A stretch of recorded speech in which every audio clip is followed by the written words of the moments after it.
host, sabrinasalvati.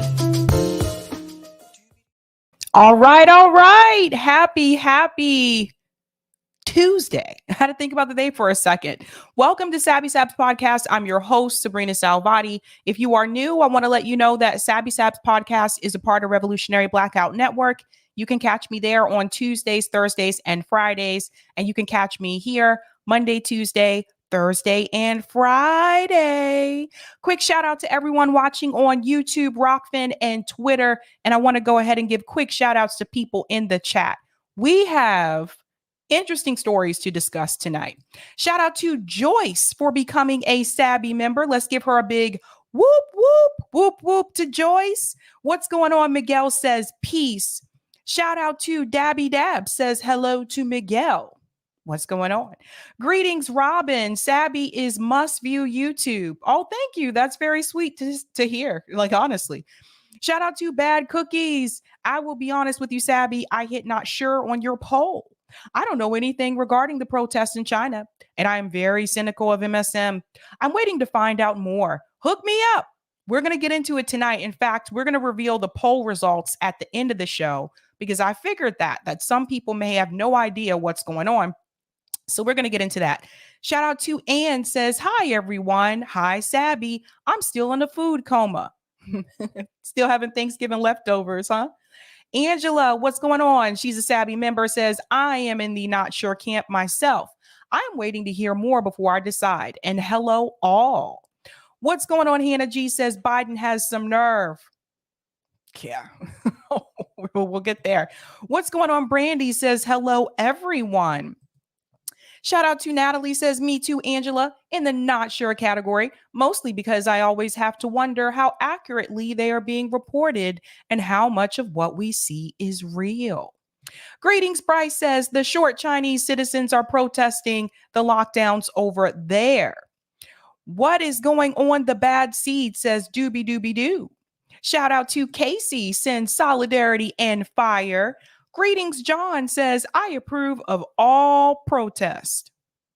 Shout out to, whoops, I hit the wrong one. Shout out to Rodrigo. We on the real left stood with the Canadian trucker protest.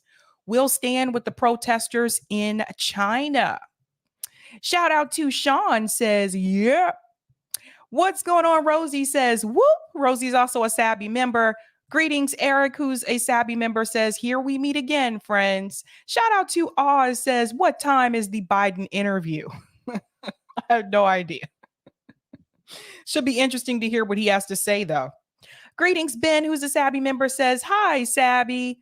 Shout out to Gamer, says, hello. Greetings, Cricket P. Hello, fellow Sabbies.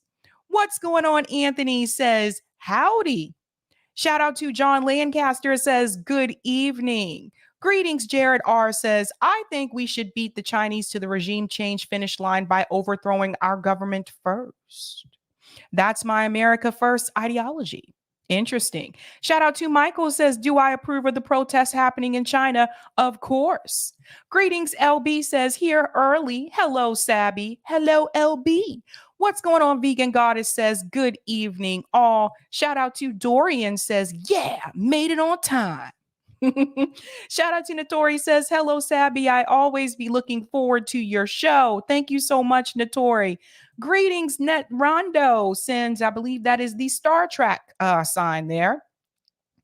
And shout out to Outlaw All Billionaires. Unite with our brothers and sisters in China against authoritarian dictatorship, just like here in the untidy states of embarrassment. Well. All right, let's go ahead and get into it. Quick shout out here to Sabby patrons. Always got to give you guys props for your support here. If you're interested in being a Sabby patron, I have 5 categories: members, Sabbies, Sabsters, Sabinators, and of course, the ultimate. All of their names are listed here. And you can also see their names scrolling across the bottom of the screen. Ooh. Again, thank you guys so much for your support. Really appreciate it. Thank you. Thank you so much. Really does help me out there. Okay. What are we talking about tonight, ladies and gentlemen? Let's go ahead and share the thumbnail. Dun, dun, dun. One of these days, I'll do a live stream and be completely serious. All right. What are we talking about tonight, ladies and gentlemen? Tonight, we are discussing Matt Taibbi warning. Interesting conversation there with Matt Taibbi and Chris Cuomo, who apparently is on a new news network and also has his own podcast. Interesting how people can just bounce back after they've had allegations of sexual harassment. That's what happens when you have money. Another story, though. We're also going to discuss Joe Biden blocks workers. The railroad workers. What is happening there? We're going to get into that story. We're also going to discuss the China protest, which is all the rage right now. There's a lot of discussion about that. And last but not least, we're going to discuss Boston public schools losing students, and not just a few. We're talking thousands. So we're going to have a public school teacher here in Boston come on to join me for that discussion because that is very concerning. So we're going to get into all of that jazz. Now, we're going to start with the first story here, which is Joe Biden blocks railroad workers. Now, last night, after I ended the stream, the White House sent out a statement from Joe Biden about the railroad workers. Now, if you remember, we talked about this a couple times before. I think it was last month, maybe the month before too, actually. But we've talked about this, that the railroad workers, they're fighting for a couple of things. Pay, more benefits. They're fighting for sick days. They're also having their health care reduced. So they're fighting for that. They're not asking for the world here. They're just asking for the basic benefits that you should have with any job, any job. And we talked about the fact that the railroad workers, a lot of them are working around the clock. A lot of them are on call. Some of them have to come in at 1 o'clock in the morning. They've been called at 2 o'clock in the morning when they're trying to just spend time with their family. So they're gone away from home for quite a length of time, similar to the truckers, actually. They have a connection here with that. Well, I told you back then that I thought that they should just go ahead and go on strike. They did not. They were waiting to try to make some type of an agreement. And now that they are heading towards going on strike, it might be too late because Joe Biden has decided to step in. Listen to this. Now, this is the statement from President Joe Biden on averting a rail shutdown. This is the press release. Here we go. I am calling on Congress to pass legislation immediately to adopt the tentative agreement between railroad workers and operators without any modifications or delay to avert a potentially crippling national rail shutdown. Now, I told you guys before, this could be our pathway into a general strike. If the railroad workers were to go on strike, that would affect the supply chain. Now, you still have to have those goods to move, right? So what would probably happen next? They would probably try to dump some of that responsibility on the truckers and the port workers and maybe even some of the people that work at the airlines. But then those industries could also join along with the railroad workers and say, well, no, you're not dumping that responsibility on us. We got our own problems and our own issues. And that's how we could get a general strike. The best way and the most effective way to have a general strike is to shut down the supply chain. Joe Biden knows that, and that's why he's issuing this statement to prevent that from happening. Now, he goes on to say, this agreement was approved by labor and management negotiators in September. On the day that it was announced, labor leaders, business leaders, and elected officials all hailed it as a fair resolution of the dispute between the hardworking men and women of the rail freight unions and the companies in that industry. Now, He is referring to it as a fair resolution, but the workers did not see it as a fair resolution. That's why they have not agreed to this agreement that was offered. People shouldn't have to sit here and fight over having sick days. That should just be given to you. But because we don't have guaranteed sick leave in this country, this is how some of these employers can continue to exploit the workers. I've always had sick pay when I worked in education, but not everyone has the same employer that I had or goes into the same industry that I went into where their employer guarantees some type of sick days. And in the case with the railroad workers, they could take it away. They could reduce it. If we had guaranteed sick pay in this country, this wouldn't even be an issue. But because capitalism, it's allowed to happen. It goes on to say, the deal provides a historic 24% pay raise for rail workers. It provides improved healthcare benefits, and it provides the ability of operating craft workers to take unscheduled leave for medical needs. Again, he mentions the pay raise. He mentions improved health benefits. I just want to remind you that if we had Medicare for all, the healthcare benefits wouldn't even be an issue. Employees wouldn't even have to fight over healthcare benefits. This is another way you can remove this responsibility from the employer. Let's go on. Since that time, the majority of the unions in the industry have voted to approve the deal. During the ratification votes, the secretaries of Labor, Agriculture, and Transportation have been in regular touch with labor leaders and management. They believe that there is no path to resolve the dispute at the bargaining table and have recommended that we seek congressional action. 2 weeks ago, I warned you guys that this was going to happen. Marty Walsh had issued a statement saying we're going to reach out to Congress and get them to jump in. So they're trying to get Congress to make a deal or to make demands, basically, of the railroad workers so that they can't go on strike. Congress should not be in your place of employment. That's problem number one. Problem number two, because they are a part of a union, they should be able to go on strike if they want to. For you to come in and jump in and make demands, this is not acceptable. So it is almost as if they're saying, you're going to do what we tell you to do, whether you like it or not. And to the railroad workers, I would say this: if this goes through and Congress demands that you go back to work and that you cannot go on strike, quit. Quit. What are they going to do? Are they going to drag you out of your home and force you to go to work? I mean, this is like a modern day version of slavery.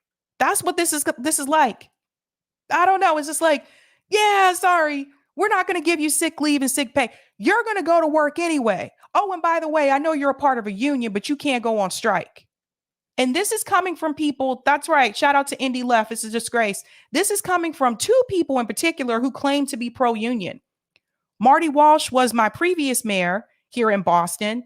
He was a pro-union guy. That was something that he really bragged about and that he really supported when he was here locally. Joe Biden, I'm a pro-union guy. But here are two pro-union guys not being willing to give the workers what they're asking for. They're acting like the railroad workers are out here asking for a kidney. They're just asking for basic benefits.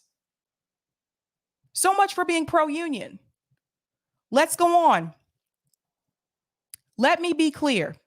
A rail shutdown would devastate our economy. Without freight rail, many U.S. industries would shut down. My economic advisors report that as many as 765,000 Americans, many union workers themselves, could be put out of work in the first 2 weeks alone. Communities could lose access to chemicals necessary to ensure.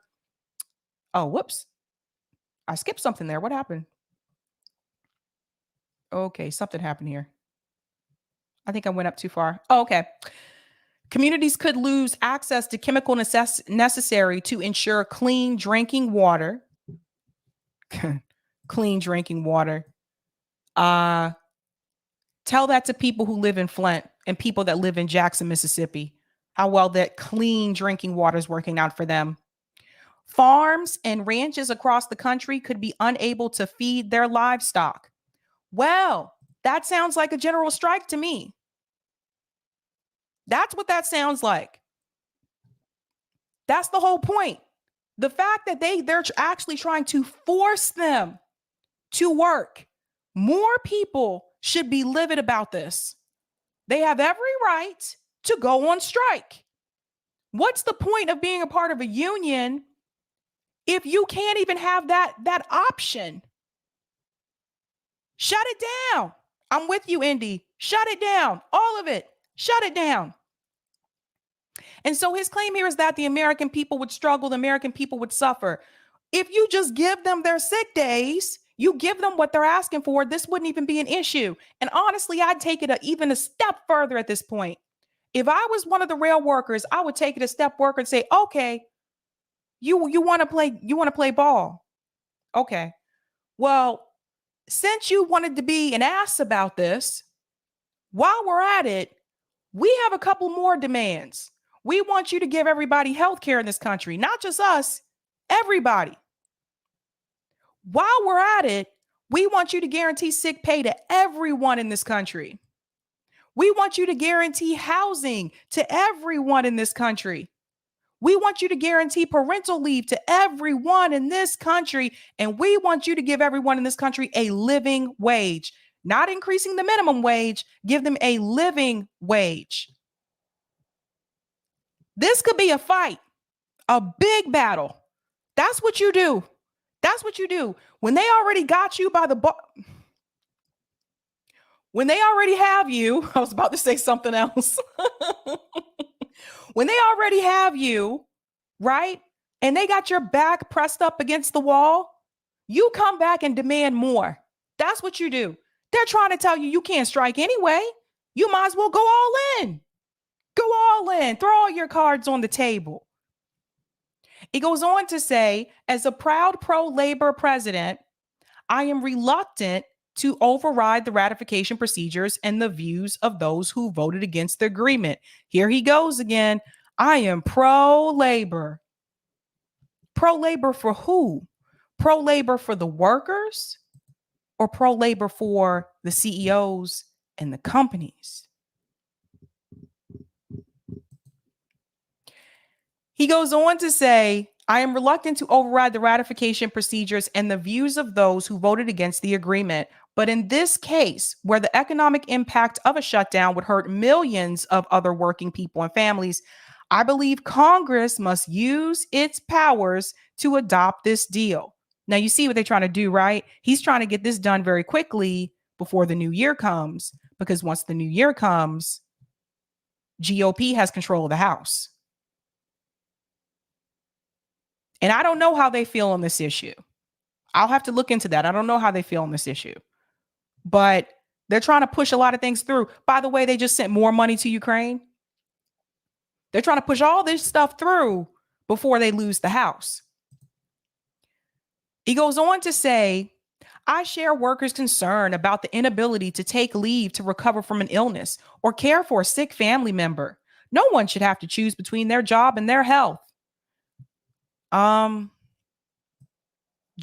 and health. No one should. No one shouldn't. But that's what happens in a capitalist system. People are doing this all the time. It's not just the railroad workers. You know how many people I've met throughout my life that were working multiple jobs, including myself?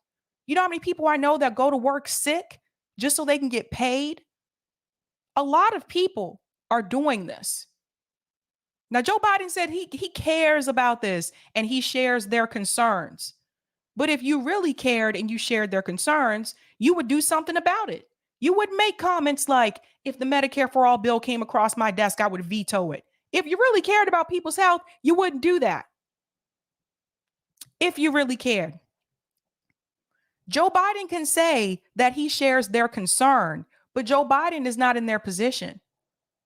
The president of the United States and Congress members, they don't have the same health care plan a lot of people in the United States do. Number one, they have health insurance. And number two, their health insurance is a lot better than a lot of Americans in the United States. So they don't have to worry about that on the healthcare front. Let's be real. Let's go on. Oh, and by the way, they're not making $7.25 an hour. But what if they were? What if members of Congress and the president, all the political officials in DC, what if they had to have the same whack ass health insurance plan that has these high ass deductibles like a lot of other Americans?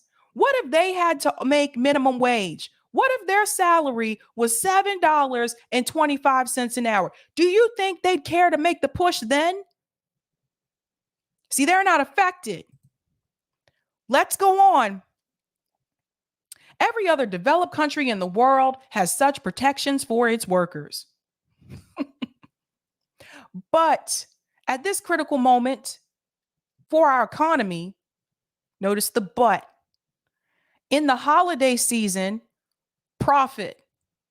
We cannot let our strongly held conviction for better outcomes for workers deny workers the benefits of the bargain they reached and hurl this nation into a devastating rail freight shutdown. You see what he's focusing on here? Economy, holiday season. Same thing I told you last night with the UK postal strike that's happening. Profit, money. Congress has the power to adopt the agreement and prevent a shutdown. It should set aside politics and partisan division and deliver for the American people. Congress should get this bill to my desk well in advance of December 9th so we can avoid disruption. Eric says Santa strike. There you go. So this is Joe Biden trying to prevent any possibility of a general strike happening because it would start with this. Now, there's more. I'm going to get to some of the comments in a second because people have had some things to say about this, including Danny DeVito himself. He said, no, Joe, you're supposed to help the railroad workers. You got it backwards. A handful of sick days. Come on. Workers of the world unite. This is crazy times, you guys. Now, Case Study QB has a clip here where CNN actually interviewed the president of the Brotherhood of Railroad Signalmen about the strike. I want you to hear what they have to say in this interview. Check this out. So joining me now to discuss is Michael Baldwin. He is president of the Brotherhood of Railroad Signalmen, one of the unions. Still not happy with this deal. Good morning. Thanks so much for taking the time. Good morning, Jim. Thank you for having me. So your union is one of four that has so far rejected the Biden administration's agreement brokered back in September to end this strike. Are you and your members ready to strike if there is no progress? Yes. Striking is the last option for us. We would much rather reach agreement with the railroads at the table. But yes, we are prepared. If Congress does not act in time or act at all, we are prepared to strike. Yes, sir. Are you okay? What I would have said here is you should forget about Congress. At this point, you should just do it. At this point, you should just do it. Now, some people are going to hear this and say, that would be a travesty. How dare you give them that advice? Fuck it. At this point in time, nothing else is working. Nothing else. Look, a lot of people lined up to vote for Joe Biden because they thought that he was really going to change things and make things better. We're still having economic issues. In fact, the economy is even worse. A lot of people lined up to vote for progressive members of Congress thinking that they were going to make a change and make a difference because that's what they said. And we watched them go along with establishment Democrats in the Democratic Party. I've watched multiple companies in this country over the past year and a half go on strike and make demands. I've interviewed Starbucks employees on this show who have went on strike and who have started unions, multiple ones, including some that have been fired for doing so. Only in turn to see Starbucks decide to close some of those locations that have been unionized. What else do you do at this point in time? What else do you do except shut the shit down? Let's be real. So if I was Mr. President Brotherhood of Railroad Signalman Michael Baldwin, if I were him, don't wait and decide what Congress is going to do. Just go on strike. Fuck it. You don't owe them anything. At this point, you don't. They couldn't give you a few measly sick days. You don't owe them your time. You don't. Aware of the economic impact of this. It's a little less than a month right before Christmas here. You know that this would have enormous economic consequences, and I'm not setting aside the concerns of your members, but are you and your members willing to stop the rails in effect and accept those costs to the U.S. economy? Yes, we as an organization and our members are aware of how this can negatively impact the economy as well as the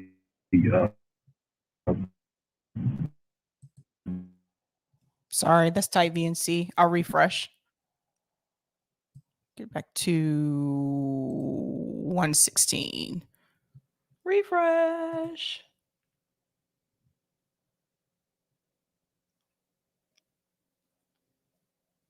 There we go. And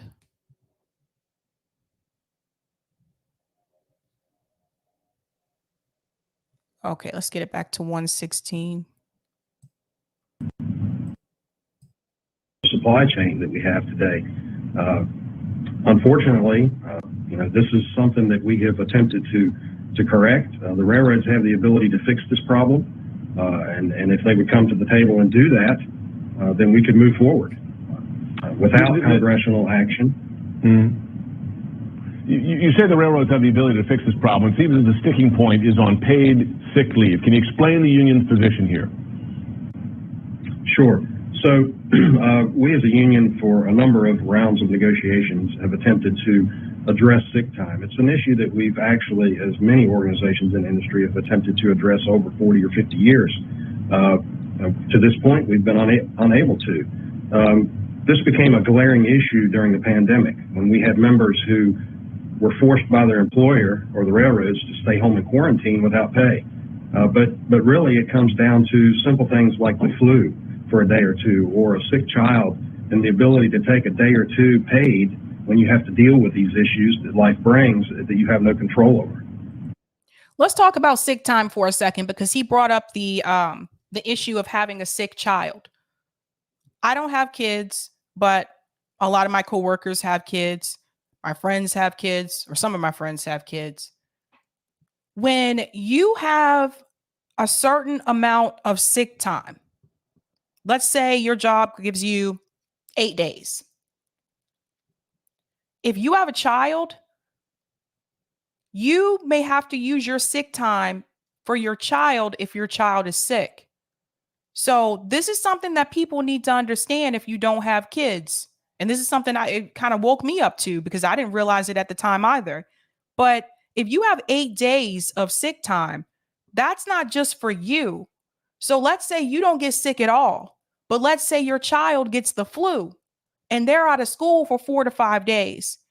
Who is going to sit at home and watch your child? Usually the parent is going to have to take off from work. They're going to have to use their sick time to take care of their sick child. And this is why some of these companies have just said, you know what, screw it. Everybody gets unlimited PTO.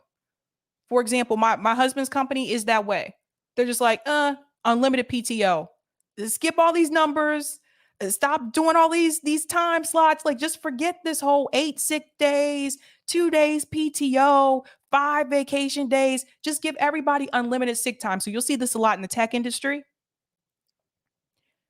Everybody should have that. Just unlimited. Like, I don't care. I don't need to know why you took time off. That was another thing I never understand.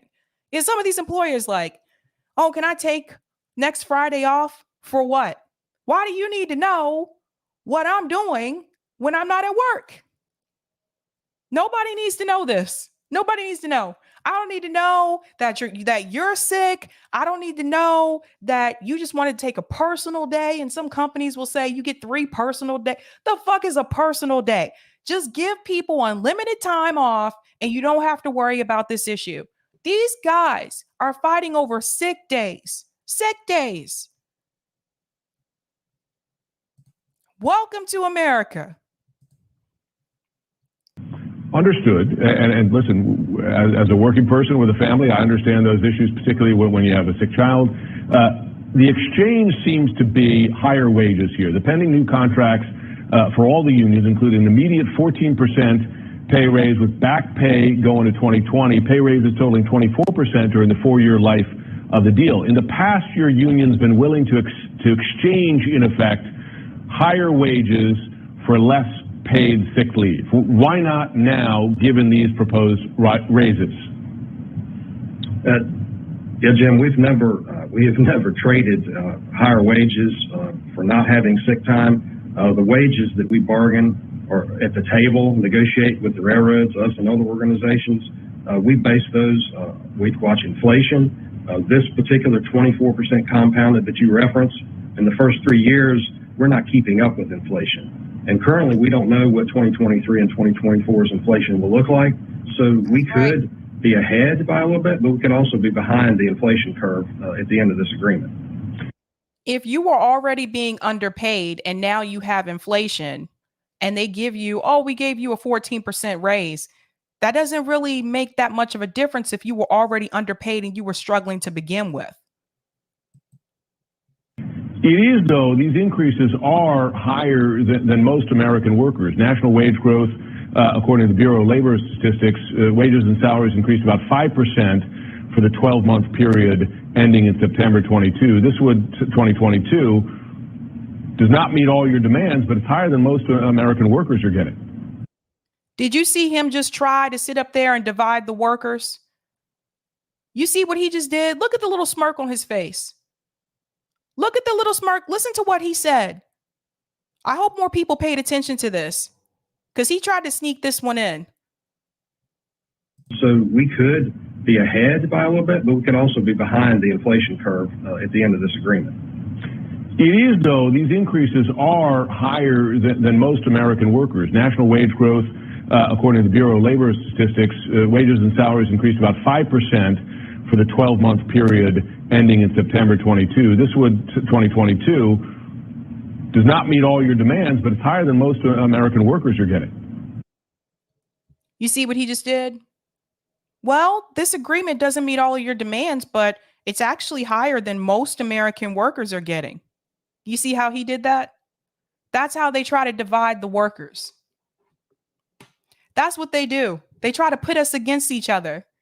So now other workers who may be sitting back watching this, who may not be as sympathetic, they're sitting back and they're saying, well, damn, you know what? That's right. That's more than what I get. Why should they get more than me? You see how this works? Oh my God, these guys are complaining about these sick days, but I'm seeing they're paying them more than they're paying me. That's more than what I get. What the hell are they complaining about? Get your ass back to work and quit complaining. This is why the workers in this country are not united, because they pit us against each other. Now, instead of you joining them and helping them and supporting them, now you see them kind of as competition. And you sit back and there's his divide and conquer. So the people who are making less, they don't have the sympathy is starting to dwindle away. What other workers are making has nothing to do with the demands that they are making as railroad workers. You got to think about other things that go into their job. the fact that they're usually on the road, the fact that they're on call, the fact that they were cutting their health care, the fact that they weren't giving them sick pay, all of these other things that go along with it. This is how they keep the workers divided. And I'm really upset to the point that he has a smirk on his face here. It really bothers me. It really bothers me. So let's hear what he says. Yes, sir, it may be. We're also talking about a highly skilled workforce. Our organization and our members that work for the railroad industry are the front line to safety. We ensure that the traveling public is protected, whether they're driving in a vehicle or whether they're traveling on a train, and many commodities that are hazardous materials as they travel through communities. We are the front line of safety in the industry. It sounds like. So you see, they're on the front line. Not anyone can do. It's not like this is a job that anyone can do. And you're saying this quite clearly. It doesn't sound like it. You are saying that there's no movement on these issues here. You're ready to strike unless there's give on paid sick leave. But it does appear that Congress has the votes to answer the president's call here and, in effect, force an agreement. What does the union do if Congress does act? Well, if Congress acts, it becomes law. At that point. Wrong answer. See, this is how you have a group of people that actually have some power. This is how they quickly retreat. Wrong answer. Well, if Congress has the power, well, then that just happens and there's nothing that we can do. No. You don't retreat. You didn't get this far just to throw up your hands in the air and just say, okay, well, Congress said this, so I guess we have to go back to work. What is this? A dictatorship? What country are we living in? Are you kidding me? Go on the damn strike anyway. Walk off the job anyway. What are they going to do? Is AOC going to come drag you out of your home and make you go to work? Come on, people. See, this is how we lose power that we have. And I've seen this happen a couple of times. Occupy Wall Street was another one. That was a moment when we really had a chance. We had like some power. Killed it. The George Floyd protest. Millions of people in the street across the world. Joe Biden wins. Most of the protesters go back home. Killed it. Just like that. This is not a time to roll over. Those of you that are part of the railroad workers, you came too far. If you got this far, you keep going. You keep pushing and you keep trucking along, because I'm sorry, but like, are you going to go back to the same decrepit working conditions because Congress told you so? Or are you going to stand your ground? This would not happen. This would not happen in my parents' day. This would not happen in my grandparents' day. This wouldn't happen. How do you think we got a labor movement? But it's just today, it's just like, I don't know, man. It's just like Americans today are just like, well, yeah, we're going to try to fight. We're going to try to do this. Well, Congress said such and such and such and such. Oh, okay. Well, I guess we got to go back home. Stop police brutality. Defund the police.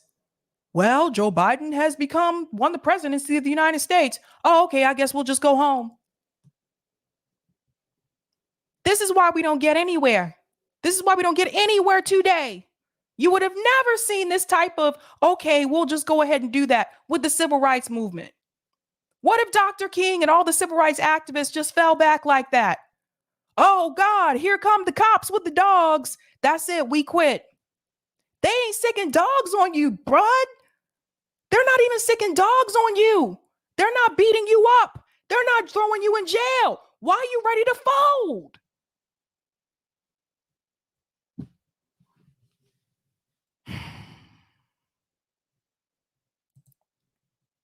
We will work under the agreement that is enforced or the recommendation, whatever Congress comes out with. At that point, that's our choice, and we'll continue to fight this battle as we return to the bargaining table in a mere 2 years. Final question, if I can. Biden? So you're going to go on and continue working for the company for 2 years under those same conditions and then say, okay, we'll come back another 2 years. No. I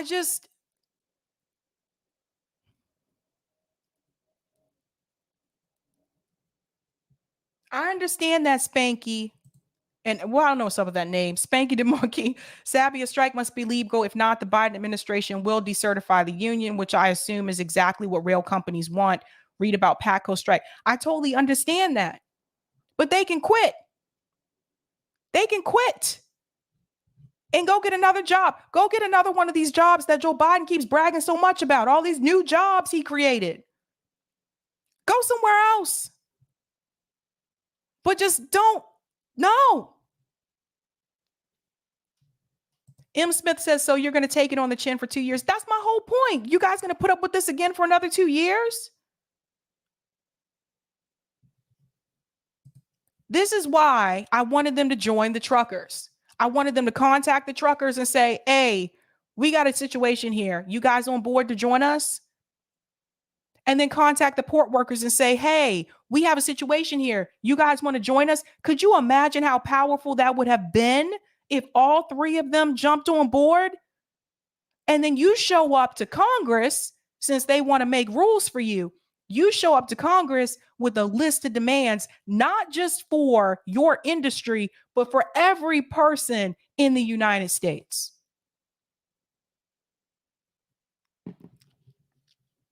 I got to talk to civil rights activists, man.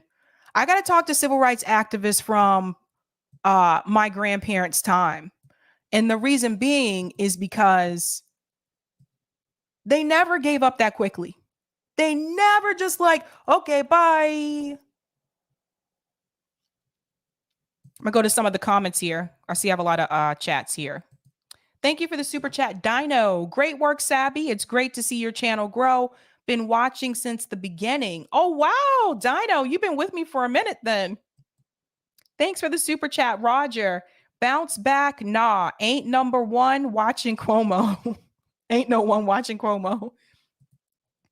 Thank you for the super chat, M. Smith. Waiting gives the devil time. This is what I was saying. They took too long, man. They took too long. Thank you for the super chat, Andrew. Longshoremen are already considering a strike in the Bay Area over terrible conditions and schedules and possibly privatizing the port of Oakland.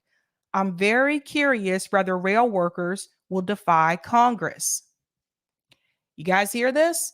Thank you for the super chat, NK. Rank and file know that the union bosses are compromised. They don't work for the people on the ground. That's another problem too. Is that a pug? I love the little pugs, if that's a little pug. Greg Bruce says Biden sounds like typical management taking to union, or excuse me, I think that's talking. Biden sounds like typical management talking to union employees. LOL. Thank you for the super chat, Colin. Biden preventing workers to strike sounds fascist to me. But wait, I thought the GOP were the fascist ones. Thank you for the super chat, M. Smith. I wish we could give them money, but I bet the payment processors will shut it down the way they did in Canada for the truckers. That is a good point. I wish we could give them money too. Thanks for the super chat, Dorian. The society doesn't provide health insurance nor sick leave. We, the people, now have to bargain for these benefits, and the government won't back us. And we government won't back. I think you meant, and the government won't back us. And thank you for the super chat, Reverend Edmund Bolela. The Democrats are again doing the bidding of their corporate paymasters. Dignity and fairness for rail workers. This is what democracy looks like. Labor must organize for democracy to flourish. And thank you for the super chat, Colin. Their tentative agreement looks similar to my proposed teacher contract. Huge focus on the pay, but nothing on the benefits because they didn't change. That's a good point. Candleboat says mutual aid, strike kitchens, and solidarity forever. Thank you for the super chat, NK. Did the owners get only a 5% raise? Probably not. Thank you for the super chat, Nambians. Workers of the world unite. Yes. Like this is what they're trying to do in the UK right now. They're uniting across industries. Blue Moon Red Wine is here. NFL was so close to strike. That was so lame when that happened. Every time, I'm telling you.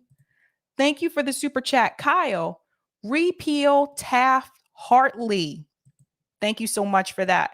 And I'll take those comments on Rockfin, Eric. Thanks so much. Ooh, Tay. Thank you for the tip on Rockfin, Roger Meadows. Sab, in regards to unions, should also demand for things beyond their members extending to the rest of us. That's right. Although that'd be great, but I've never known unions to ever look out for anyone but members. We are experiencing this in New York as they're the biggest opponents to the New York Health Act, because that's what leadership uses to hold over members' heads and propagandize them into being against it.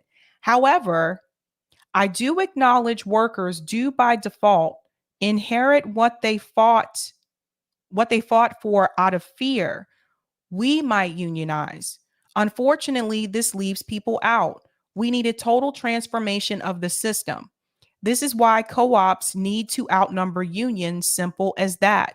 Time we start pushing ballot initiatives that provide a pathway to make easier to form co-ops. Well said, Roger. Well said. And thank you for this tip as well. Start, build, proliferate co-op supply chains, running parallel to corporate supply chains to box out to replace corporations, then take over the government. Also, you said what I've been thinking, turn the word strike into walk. There you go. Just walk out. Just walk out. Okay, where we're at, 7:48. Should I start the China? That one will go over. It'll go over a little bit, but that's okay. Actually, not. What happened to case? Where's case? Oh, I put it in the wrong order. Okay, I got it. All right, we're going to go into our next story here, which is things are getting real in China right now. So if you have not heard, there's a lot of protests happening in China right now because China is trying to go back into lockdown mode. Now, I have to be careful how I discuss this because it's YouTube and it's the damn thing. But you guys know what I'm referring to. Now, I'm going to go ahead and start with this article, and I have a clip I want to show you as well. There has been a lot of coverage of this from mainstream media, but I would argue that the coverage is not in support of the protests. The coverage is also, not to just tell you about the protests, but to also give you a negative view about China, to add to the demonization of China. Let's go ahead and get into it. Now, this article here from AP says China lockdown protests pause as police flood city streets. So let's go on here. With police out in force, there was no word of additional protest against strict government anti-pandemic measures Tuesday in Beijing as temperatures fell well below freezing. Shanghai, Nanjing, and other cities where online calls to gather had been issued were also reportedly quiet.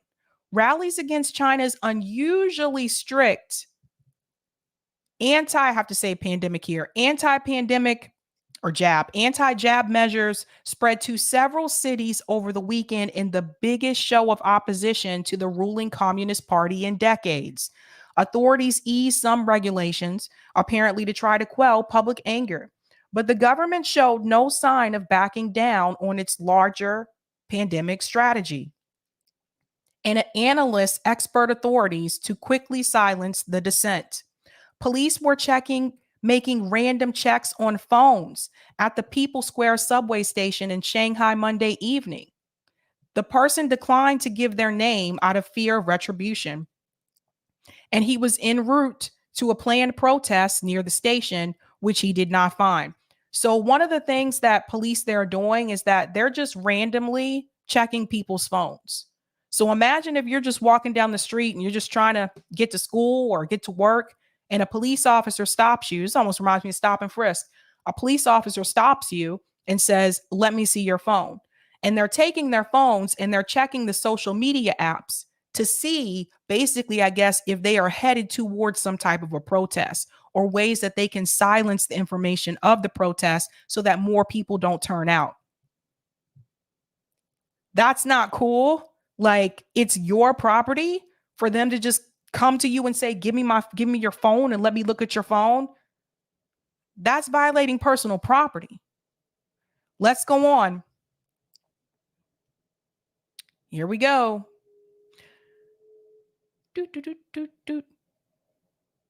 Police were making random checks on phones at the People's Square subway station in Shanghai Monday evening. The person declined to give out his name in fear of retribution as he was en route to a planned protest near the station.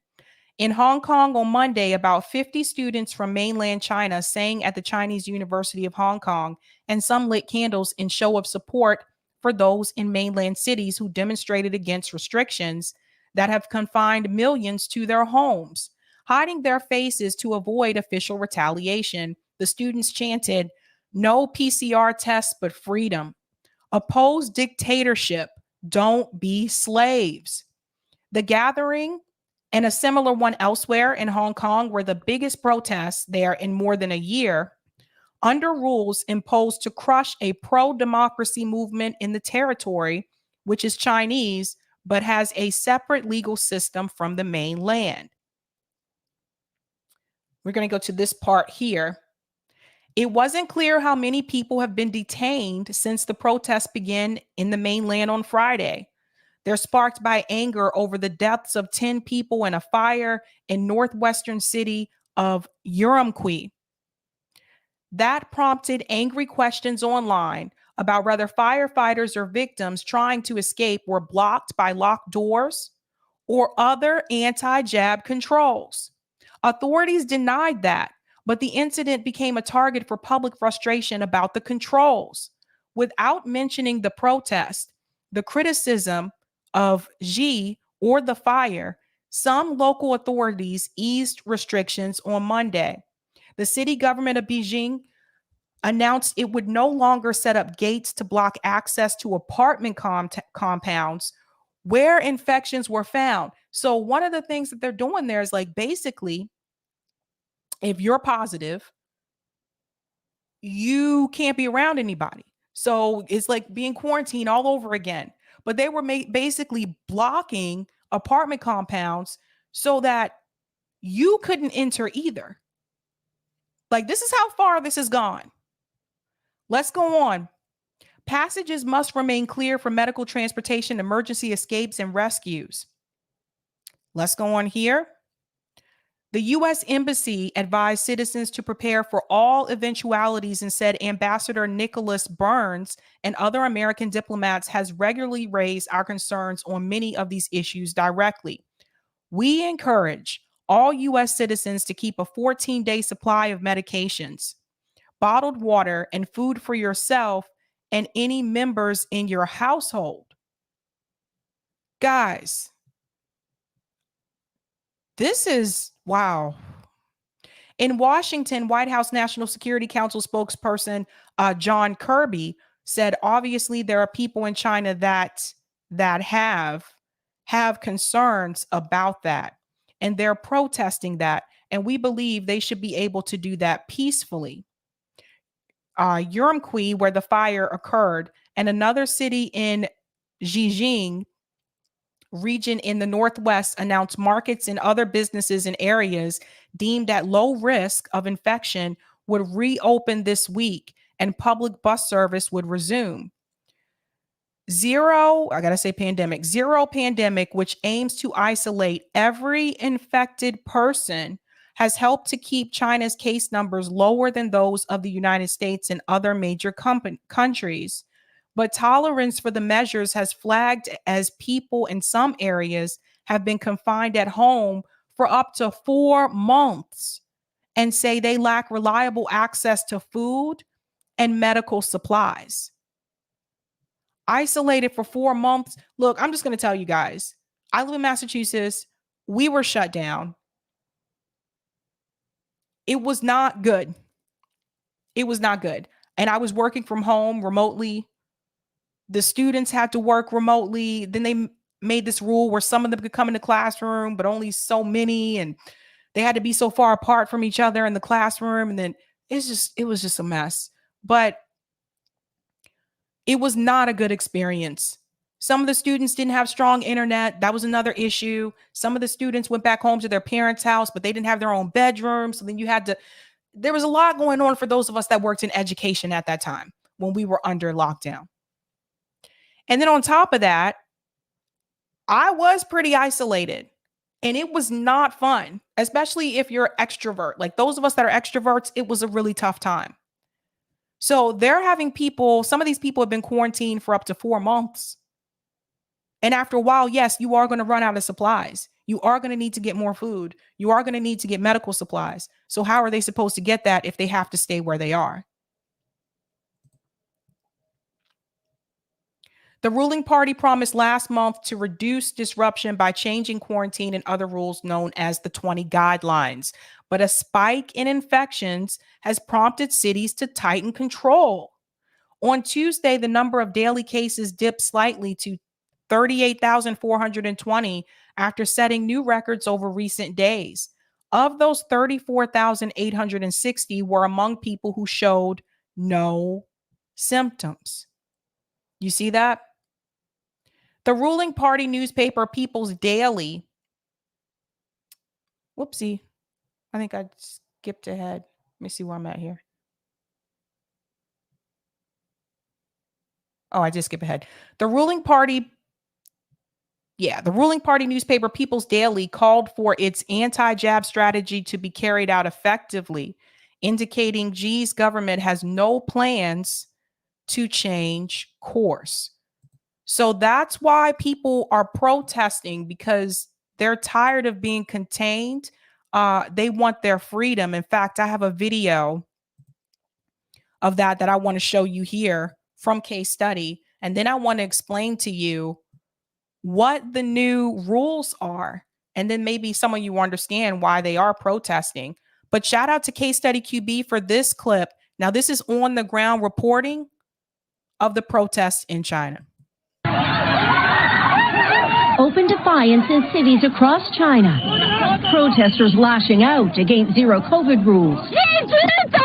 Let's go together, she chants. The demand for freedom from the excesses of COVID controls, dragging cities to a standstill. They're chanting for the end of lockdowns, for the end of mandatory testing, all of the zero COVID rules that have defined life here. In Shanghai, some protesters even dared to shout for leader Xi Jinping to step down. The national outcry triggered by a fire in Xinjiang that killed 10 people trapped in their homes. Videos emerged of candlelight vigils for the victims that through the weekend grew into something else. No one is sure it can last. Police flooded cities like Wuhan and Hangzhou to quash more rallies.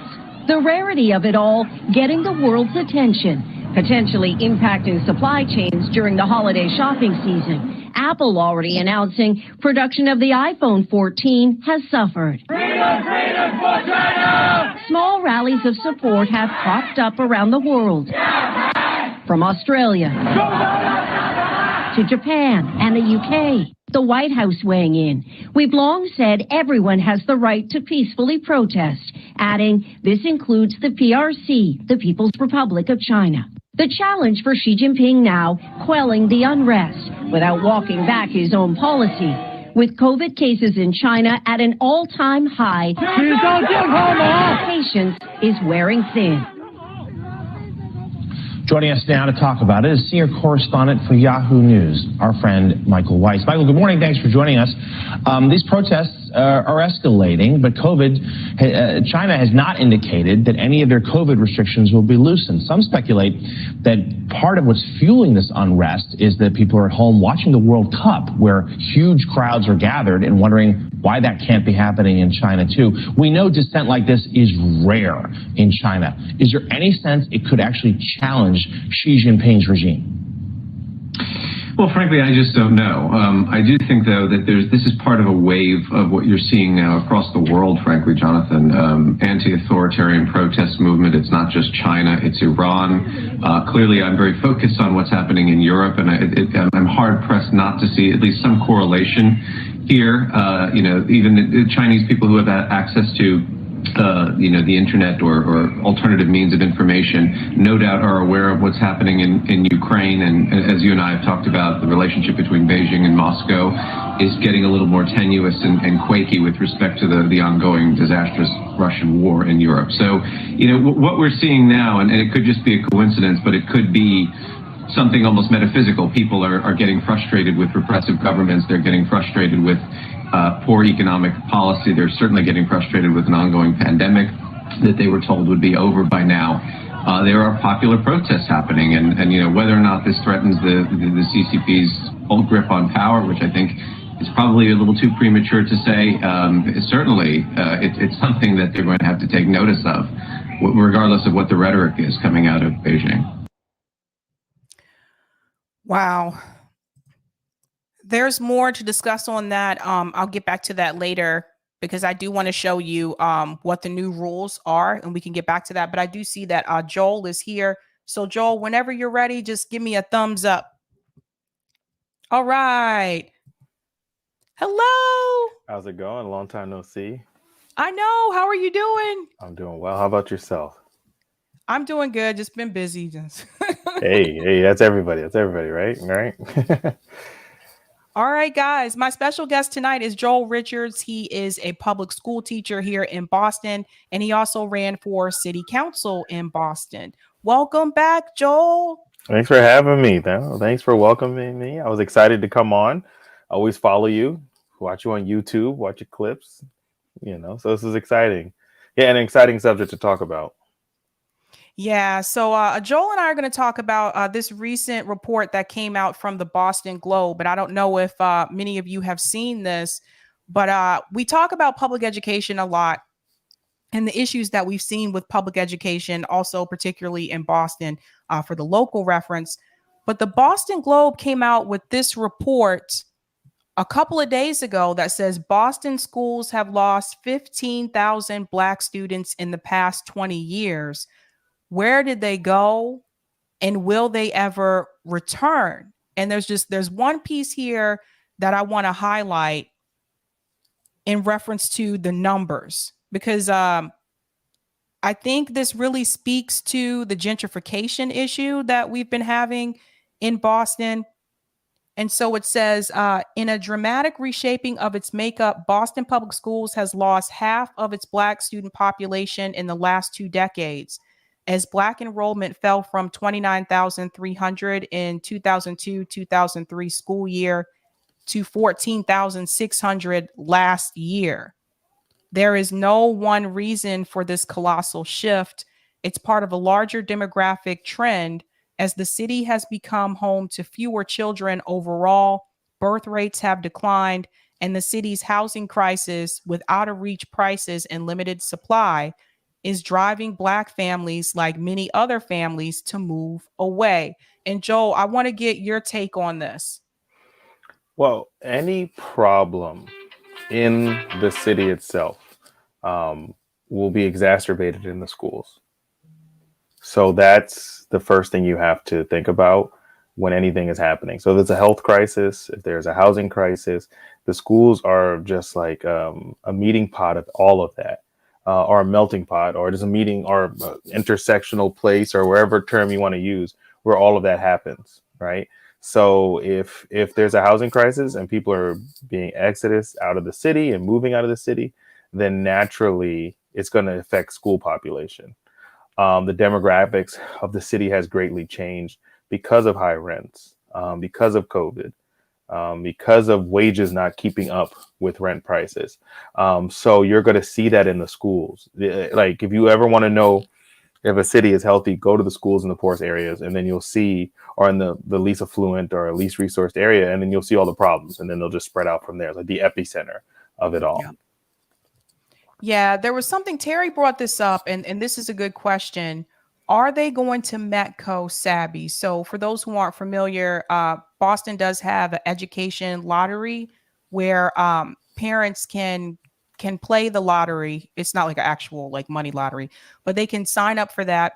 And if they're selected, then their child can have the choice of going to a different school, right? A school that has more resources. So it could be a kid who played the lottery and they won and they live in Roxbury. And so their choice school was going to be in Newton. So that child would be bused. And some of you listening may be like, they're still busing. Yes.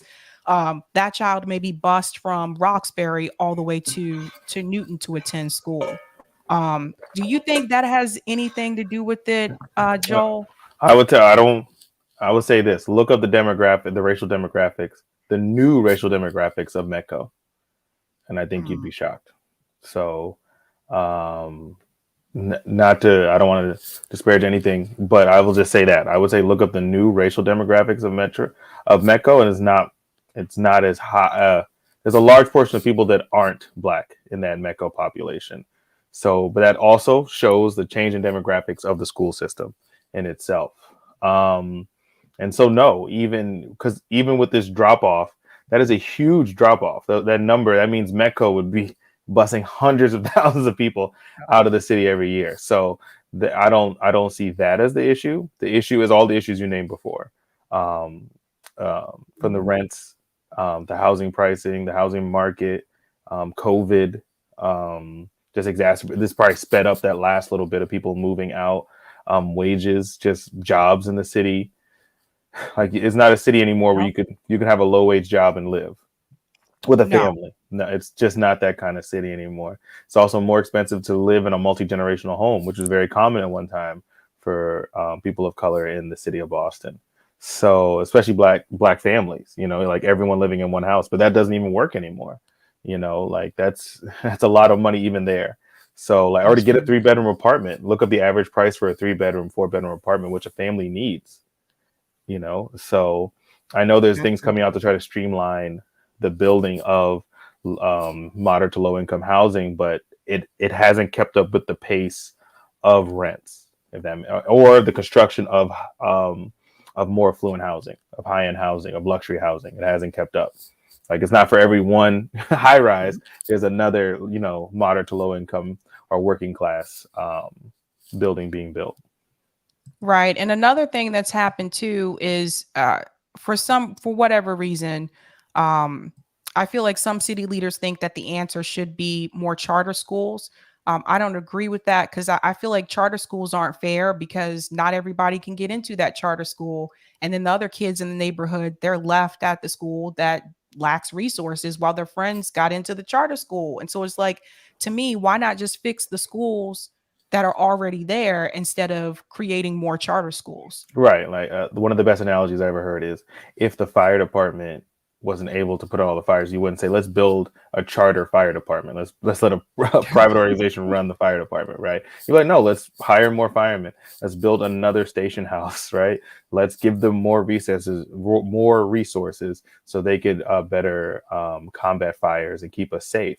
Or let's look at the underlying problems. Do we need to fix electrical infrastructure? Do we need to fix gas lines? What's causing the fires, right? You would more look at let's cause the issues. What we see now is just a denial of like we'll do anything in this society to not point at poverty as to why our schools are failing, right? We'll point here, we'll point there, we'll charter school this and that. We'll do everything but point at the real problem, which is a lack of resources in communities in poverty.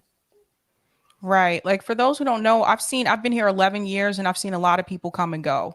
And some were by choice, but some were just because they couldn't afford to live there anymore. And it's just, I think if you're watching movies or TV shows about Boston, to just remove all that from your mind, because that's not what it's like today. And you know what I'm talking about, Joel? Like a lot of the movies based in Boston, Yeah. it's more like the old school, like, yeah, everybody in Boston is working class and they can afford to live in the city. And that Your old school, grandmother lives up the street, your aunt, yes, your aunt, your yeah, cousin, your 15 cousins live up the street, all that. Yeah, that's not the reality anymore. No, no, no, it's no. not like The Departed, you guys. It's not like that. So it's a lot of professionals that are pretty much, it's become more of a professional city in the sense that tech has come in and taken over. I think we're number 2 after Silicon Valley in reference to tech. So there's a lot of money there. You also have developers that have bought up a lot of these buildings and they rent the apartment units out, but the prices are ridiculous. Like I was looking at the affordable housing list recently. There's an organization in Boston called United Front Against Displacement. And we were talking about what is considered affordable housing. Some of the units that are on the city's website, like $4,000 a month. Like, how is that affordable? Because they take the area median income, which includes suburban areas as well. Yeah, rethinking just even. It's funny that we came to talk about education, but we're talking about housing the whole time. And it indicates what I said before, that any problems just exacerbated in the schools. So just thinking about what rents have become. Like I keep saying, just look up what a 3-bedroom apartment cost anywhere you go. Like we need to rethink the model of how we decide the AMI, area median income.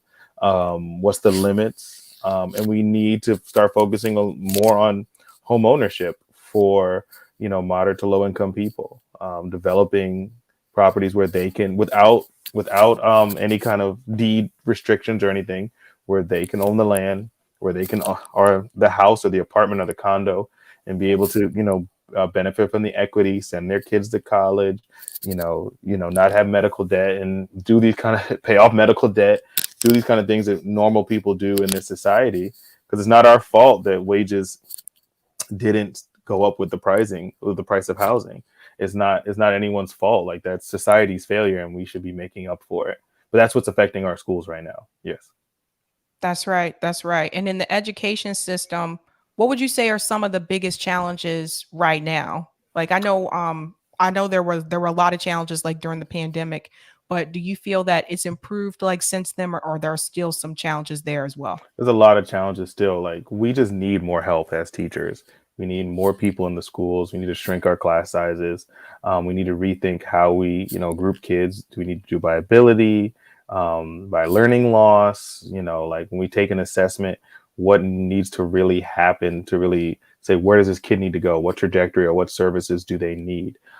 We just need help. But every teacher would tell you we need more people in the school. We just need more. We need more social workers. We need more counselors. We're not just going to grind our way back, or we'll lose whole generations of kids. That's right. How do you feel about the students who, or at least in the district where you teach, what what is the mindset in reference to the future of education? And I ask this question because having worked in higher ed, I've watched it become more and more expensive. A lot of the students that I had didn't want to take out more student loans, and I totally understand. It's a big debt you have to carry. Do you think in your district the students are looking towards traditional college, or are they looking towards like other options like maybe going to trade schools or going to community college? I feel like it's one of those. That's a multitude of questions, but like when you think about the trajectory of education, I think about like let's back up a little and think about like what does it mean to get through elementary school? What does it mean to get through middle and then high school? But then also really thinking about um, like community college being free. Those are the things if you think about in higher education. Also thinking about like instead of AP classes, why aren't they just taking, classes at RCC? Like why not? Why are we delaying the inevitable? Or like why don't we simply have a program that sophomores can apply into to take courses at RCC to help reduce those costs? These are the kind of like AP is is an additional course and with additional money. But why, when that money could just go towards them actually taking college courses, if you want to think there.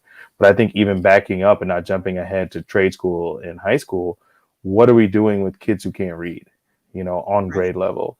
What about kids who aren't doing math on grade level? We got to get long before they get to high school, like once again, I said, like, problems are exacerbated in schools, right? So if there is a huge learning gap or learning loss in elementary school, middle school is going to be terrible for the community and the children. And then when they get to high school, that problem is just exacerbated. You just have students that aren't ready for the curriculum or for the coursework at all. Yep. So we can't even talk about trade school, or we can't even talk about college until we right a lot of the learning loss that happened. I literally came to you fresh from doing homework with my son, and we're trying to catch up. We're trying to play catch up. Like, we're trying to all right, we got the math skills, let's get these writing skills down. And like, this is an hour or 2 hours every night of work, and so it's difficult. So yeah. Agreed. I want to show people this graph here. Boston has lost half of its Black students in 20 years. And so you can see the decline going from 2003 here and going all the way. Let me make sure I'm looking at the right one. Okay. Going from 2004. And you can just see the decline all the way down. So it's happening all across the board. But the thing is, like, the city has just become too expensive for a lot of people to live in. And eventually people are just going to keep moving further out. Some people have moved to Quincy. Some people have moved like to the North Shore. Some people just moved to New Hampshire or moved like down south. That's been a big thing. But they gave this comparison here in reference to Chicago and LA. They said Boston is not alone in its transformation. Black enrollment in LA also fell by half in 20 years. And Chicago closed 50 schools a decade ago to address its own enrollment downturn. They mentioned the issue here with falling birth rates. And I do understand that too, that people aren't having kids as much as they used to, but that still doesn't account for the people that had to move away because they couldn't afford to stay there anymore.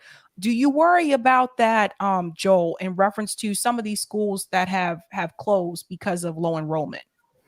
Yes. This is also, if you want, once again, this is an environmental issue too. Like you might close a school because of lack of maintenance or resources, or it's not safe, or environmentally there's the breathing the air in there is not safe. So it's a lot of issues there. So you worry as like, well, they need less teachers. Will they start closing more schools? That's usually where the trend goes, but then that's not what we really need right now. Right now, like there's a very urgent issue right now, which is educating our kids. And we need to address that first, but we also need to address this housing issue because it's affecting our schools. If you know, the unions in LA went on strike, and one of the agreements they had when they came back was providing housing advocates, was providing more vouchers, because they realized there's no point in us coming back without helping our families too. So I would say one of the things, if you really want to be a person that helps this problem, is like reaching out and supporting your local teachers union, reaching out and seeing where you can implement and what policies you can advocate for there. Because I know at the BTU, we have a housing justice committee that focus. Mm-hmm. There's teachers that are passionate about housing justice that meet with the city. Right. I'm like a part of the environmental committee because we meet with the city. Like, these are pressing issues to teachers because it's so in our face. This is something we can't ignore because we see just the aftermath and the continuing just burdens on people and on families in Boston. So like, you see families you see students that once dressed well coming to school with clothes too small and holes in their stuff. And you just see them just not doing well mentally because of stress at home, with rents. Even in my own personal life, we're trying to find my mother-in-law an apartment, and that's the struggle for us, and so it shouldn't be. You would think, no, like I'm a teacher and my wife has a degree and is educated and has a good job, like, which would be easy for us to afford and help her get an apartment. And that's just not the reality anymore, So these problems are affecting everyone on every level almost. So you got to imagine what it's doing to our least resourced people in the city. That's right. And another thing too, I wanted to bring up, let me pull this back up here. They also mentioned the idea of collaborating with city partners to increase affordable housing and to rebuild outdated facilities with $2 billion in funding through the Green New Deal initiative. They say they're also working to recruit and retain Black and Brown teachers and dismantle racist structures that contribute to achievement gaps. But I have to add this in here for people who may not be aware. It is not easy to become a teacher in Boston. Massachusetts requirements are a little bit more advanced compared to other places I've lived, because like I know, and I don't know if it's still the way now, but I know a couple of years ago they were telling the student teachers that if you didn't have a master's degree, you needed to go ahead and get it, because it was going to be almost impossible for you to get a teaching job in Boston without a master's degree. And then on top of that, there's other certifications that they want you to get as well. They say go ahead and get your ESL certification, get your what is it?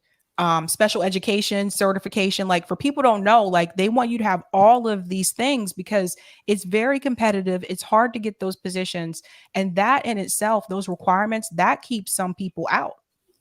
It does, like the advanced degree, the advanced testing, just, maintaining your licenses with professional development hours. It's not an easy route. And and it's not something easy to maintain either, so that does, the more barriers you put up, the more it pushes people out. And so, but, once again, I'll give credit to the BTU where they have programs for paras to become teachers, and they get service years back for the years they've been a para. They have programs and money set aside to help people get their masters, but we need more of that, right? That $2 billion needs to be spread across, not just building new schools, but also, training the next generation of teachers, or helping the current generation of teachers maintain their positions in whatever way that is. But I think it has to be collaborative. We need a seat at the table. Parents need a seat at the table. The community needs a seat at the table. But it's a very urgent problem. At the same time, we sat down and met with Don Irish, the BTU and Don Irish and other people from the city, just to talk about, the building of new schools and the Green New Deal, because we're excited about this. And, we asked them, and I remember our vice president asked him, like, outright, we need to build 3 schools a year. Right? Yep. This is something that needs to happen, right? Not just for our environment, not just because our planet's on fire, not just because the sea levels are rising, but also for our students and families, right? This is there, and we need to do it in a way that actually benefits the community around us, using local labor, right? Getting more jobs, getting more, and also improving our infrastructure to get to the schools too. So there's a lot of issues, but we have to be smart and start tackling them all at once. Right. But many hands make light work. So if you partner with unions, you partner with community organizations, that's what starts these conversations, right? Even just think about building schools with doctors' offices and hospitals in them, right? These are the kind of things maybe communities need. I work at the Blackstone School, and just luckily we happen to have a health center in the school. Like students have, left for a couple of minutes to go get their physical and come back. And that's an amazing thing to really see. So like you asked earlier, what's the future of education? The future of education is hopefully tackling many problems at once. That would be awesome. That would be great. Well, Joel, thank you so much for stopping by. And anything you want to plug before you go? Nothing to plug right now. Other than you and doing these great work on these talks and handling the real conversations. I appreciate you. Keep going on with that. But yeah, no, I appreciate this and I appreciate this conversation. Thank you so much. Thanks, Joel.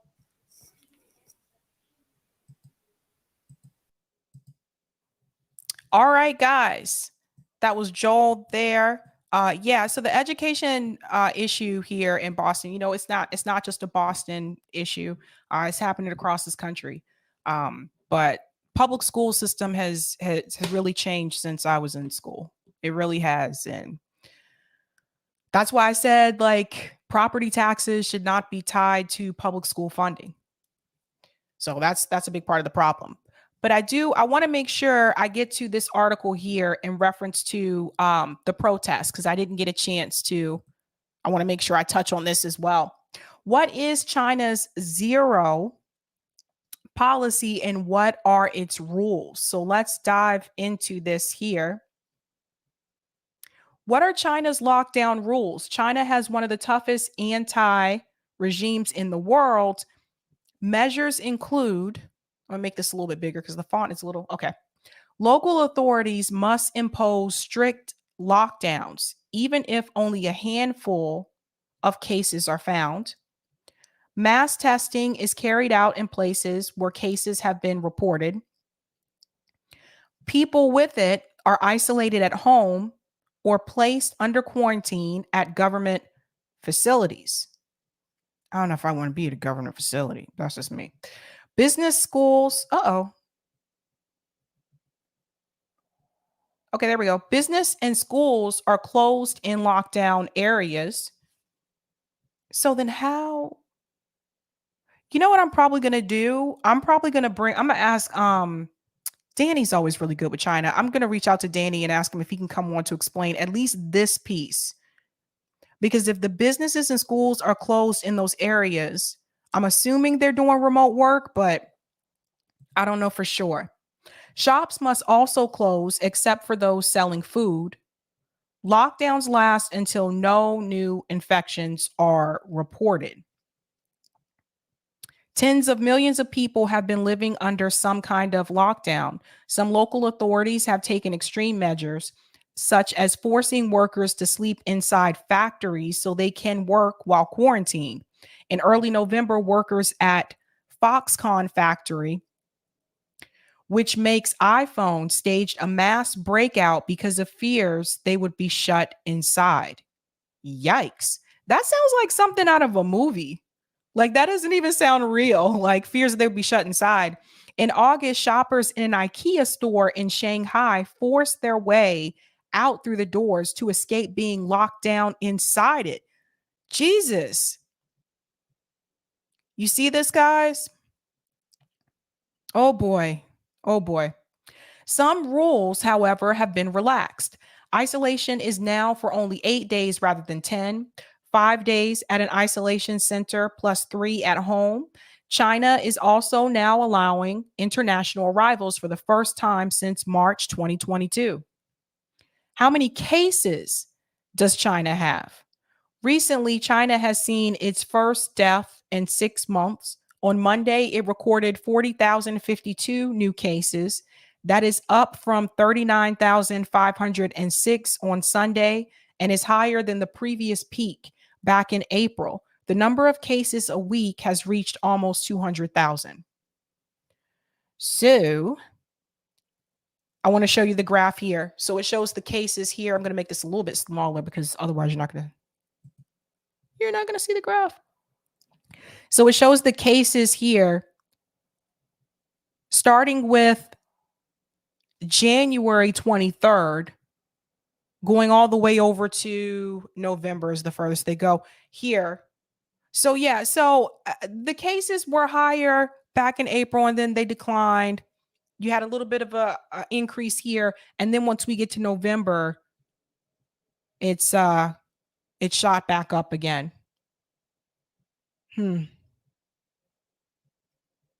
Interesting. And that's coming from Johns Hopkins University, you guys. That was updated November 28th, which was yesterday. We're not going to get into that because we can't talk about that on here, what they're using. But I'll show you the graph. So it talks about how many doses they're having. 1 dose, 2 doses plus the booster. That's this rose color here.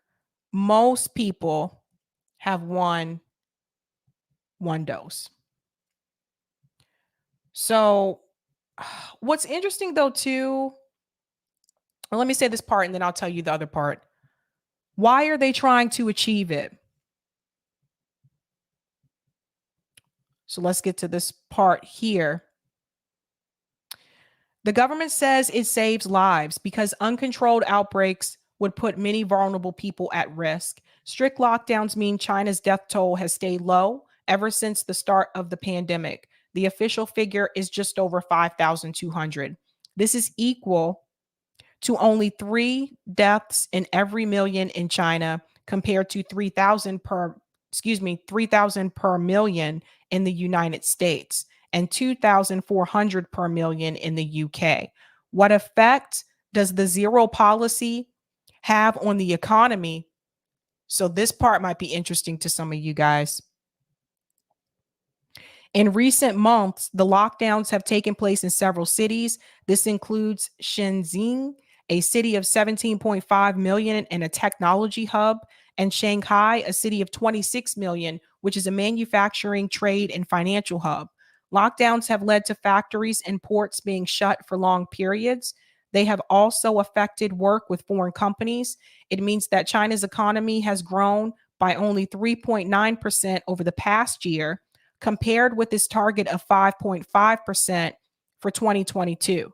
So we had this issue here too, at least in Massachusetts, like during that time when we were shut down, a lot of businesses closed, mainly the mom and pop businesses closed for good. Because by the time, what? What, Jared? Max Blumenthal versus Danny Haifong only on Sabby Sabs. Get it, trending people. Oh, Max was just on here. That's funny. That would be an interesting discussion, though. In Massachusetts, a lot of the smaller businesses, at least in the Boston area, did have to close for good, unfortunately, because they just couldn't keep the business after being closed for so long. I mean, you still have to pay like the property taxes and everything else. So that's what happens. Like they were just closed. So that was the unfortunate part. Unemployment is rising, especially among young people, and the property market is weakening. Their lockdown measures are also affecting businesses and consumers in the rest of the world who have come to rely on China for supplies of goods. A lockdown at the Foxconn plant in Zhengzhou hit the production of iPhones. Oh God, not iPhones. Oh my God. I'm sorry, but out of all the things, iPhones. Hit the production of iPhones, leading to fears of a worldwide shortage. Jesus. Factory closures have also led to fears of a shortage of toys ahead of. You see what the things that they're worried about, you guys. Let me point this out to you. These are the things they're worried about: iPhones and toys. Ay. I know, gamer. iPhones are still very popular. Sammy says iPhones must flow. I don't use an iPhone. I use an Android. And I've always loved Android. But speaking of Max Blumenthal, he did have something to say about these protests as well. He said, I despise the corporate media that heroizes Chinese protesting interminable lockdowns. Not because those Chinese citizens are wrong, but because the same media painted the Westerners who defied the COVIDian regime as criminals as they bravely defended their basic human rights. So he has a clip here. I want to show you an image here. At the heart of China's protest against zero, young people cry for freedom. And then he has another image. Europe's loud, rule-breaking, unjabbed minority are failing out of society. You guys see the difference? Oh, man. This is true. So he went on to say, beyond the corporate media, there's the respectable leftists torn between anti-communism and fealty to the COVIDian regime. Naomi Klein, oh God, that woman, celebrates Chinese protesters, but branded her fellow Canadians protesting lockdowns and mandates as white supremacists in league with Putin. And he has examples here. Popular decentralized uprising in China against authoritarian rule has been so long in coming. The international left, such as it is, should stand in clear solidarity. But again, why are some of those people who were against it in Canada suddenly praising it for those doing it in China? It could be because of the fact, like, this is another card that they could put in their back pocket and say, oh, well, see, we told you China's a problem. You see how the people are rising up against the totalitarian, authoritarian government that they have there. We told you guys that this doesn't need to be a thing. We told you guys communism must go. Because if that's the case, like if you're proud of them for doing that, Naomi Klein, why weren't you proud of Canadians for doing the same thing? And here's an example of her hypocrisy here. So Naomi Klein, toxic nostalgia from Putin to Trump to the trucker convoys. You guys see the difference? The Canadian truckers, for their part, not only choose idling 18-wheelers and smuggled jerry cans as their protest symbols, but the leadership of the movement is also deeply rooted in the extra dirty oil of the Alberta tar sands. God. So yeah, there's some hypocrisy there. No? There's some hypocrisy there. So again, like you have to ask yourself, what's the narrative? Like why do they feel that way? That's actually a longer thread too. Max went on for a while, actually. Yeah, he really did. I didn't realize he went on with that. Yeah, it's really interesting. Okay. Interesting story there. Like I said, I think I'm going to try to see if I can get Danny Haifong to come on to talk about that as well, because Danny is what's that, Lorez? Sab, we have a totalitarian regime too. LOL, we call it the duopoly. There you go. There you go. There you go. Shout out to JB, says, hello, all you beautiful people. Laugh 66. It is not for U.S. citizens to approve or disapprove of the wildly promoted on MSM protests in China. Who do you think you are, U.S. citizens, to be so condescending? Do you think you are better than them? No one said all of that. Whoa, calm down. Sulamoon says education has been steadily defunded since Nixon. That's a good point. Where Pilgrim, I think Klein got wrecked for that tweet from many angles. I'll take the comments on Rockfin and then we'll go to the next story. Thank you for the tip on Rockfin, Roger. Capitalism needs two things in order to support it. One, a permanent underclass of poor people. Two, arrogant people who need others they can look down onto, reinforce their own sense of self-worth to cover up their own insecurities because they don't know how to lift themselves up without putting down others. That's why they refuse to solve the poverty problem. Instead, they'd rather talk about crime, never the cost. That's right. That's right. All right. We are going to go ahead to our next story. And if you haven't had a chance to do that poll, go ahead and do that poll. I'll show you the poll results at the end of tonight's stream, and then we'll head on over to our call-in. So Matt Taibbi actually had an interview with Chris Cuomo. I did not know Chris Cuomo was still like a thing, but apparently Chris Cuomo has joined another network, news network. I think this is only internet network. I have to double check, but he's joined another network, and he also has like his own Cuomo project where he's interviewing guests.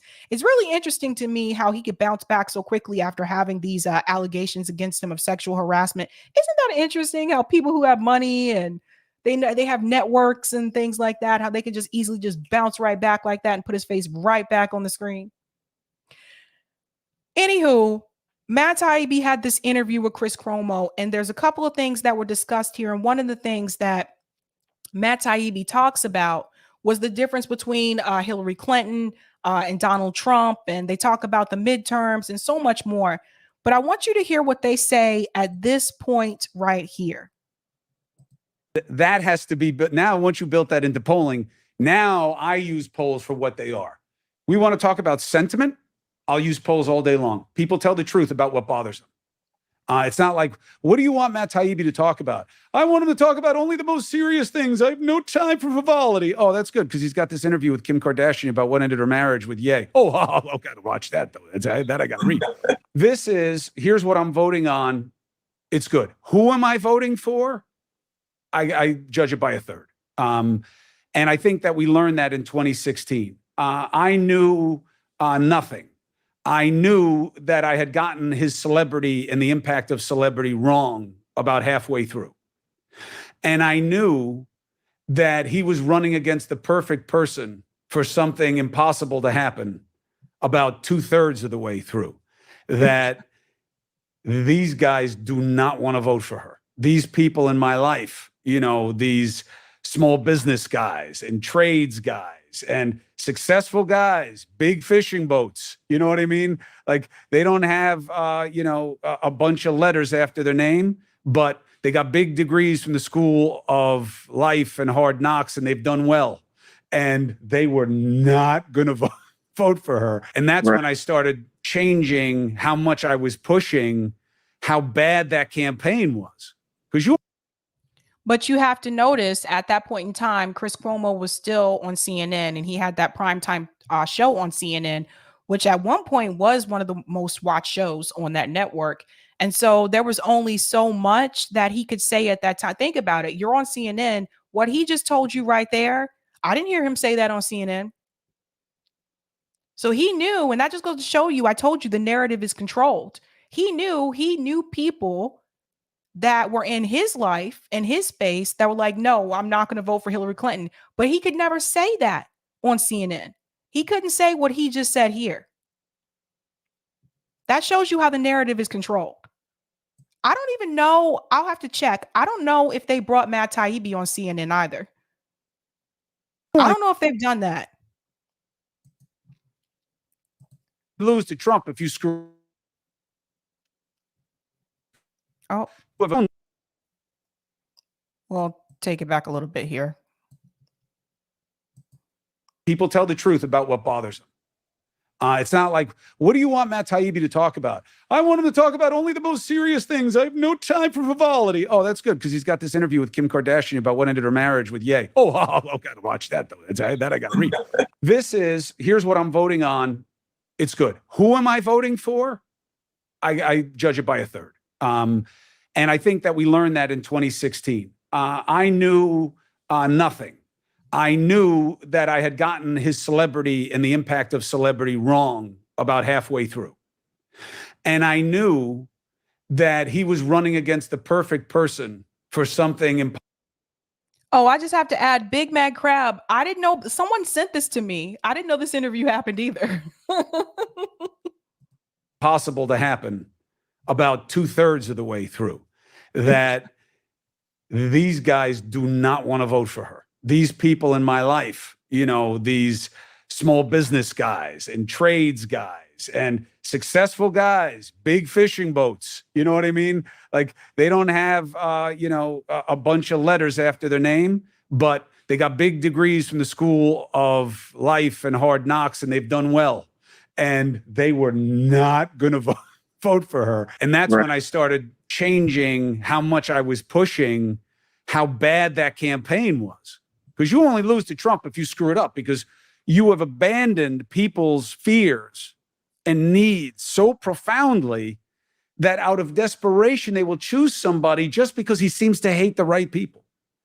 Exactly. And that was a lesson we continue to learn. Your piece in Substack, where you talk about the progressives and their letter, tell people about why you decided to cover it the way you did and what it means to you as a metaphor story. Well, first, by the way, this conversation probably could never happen on CNN.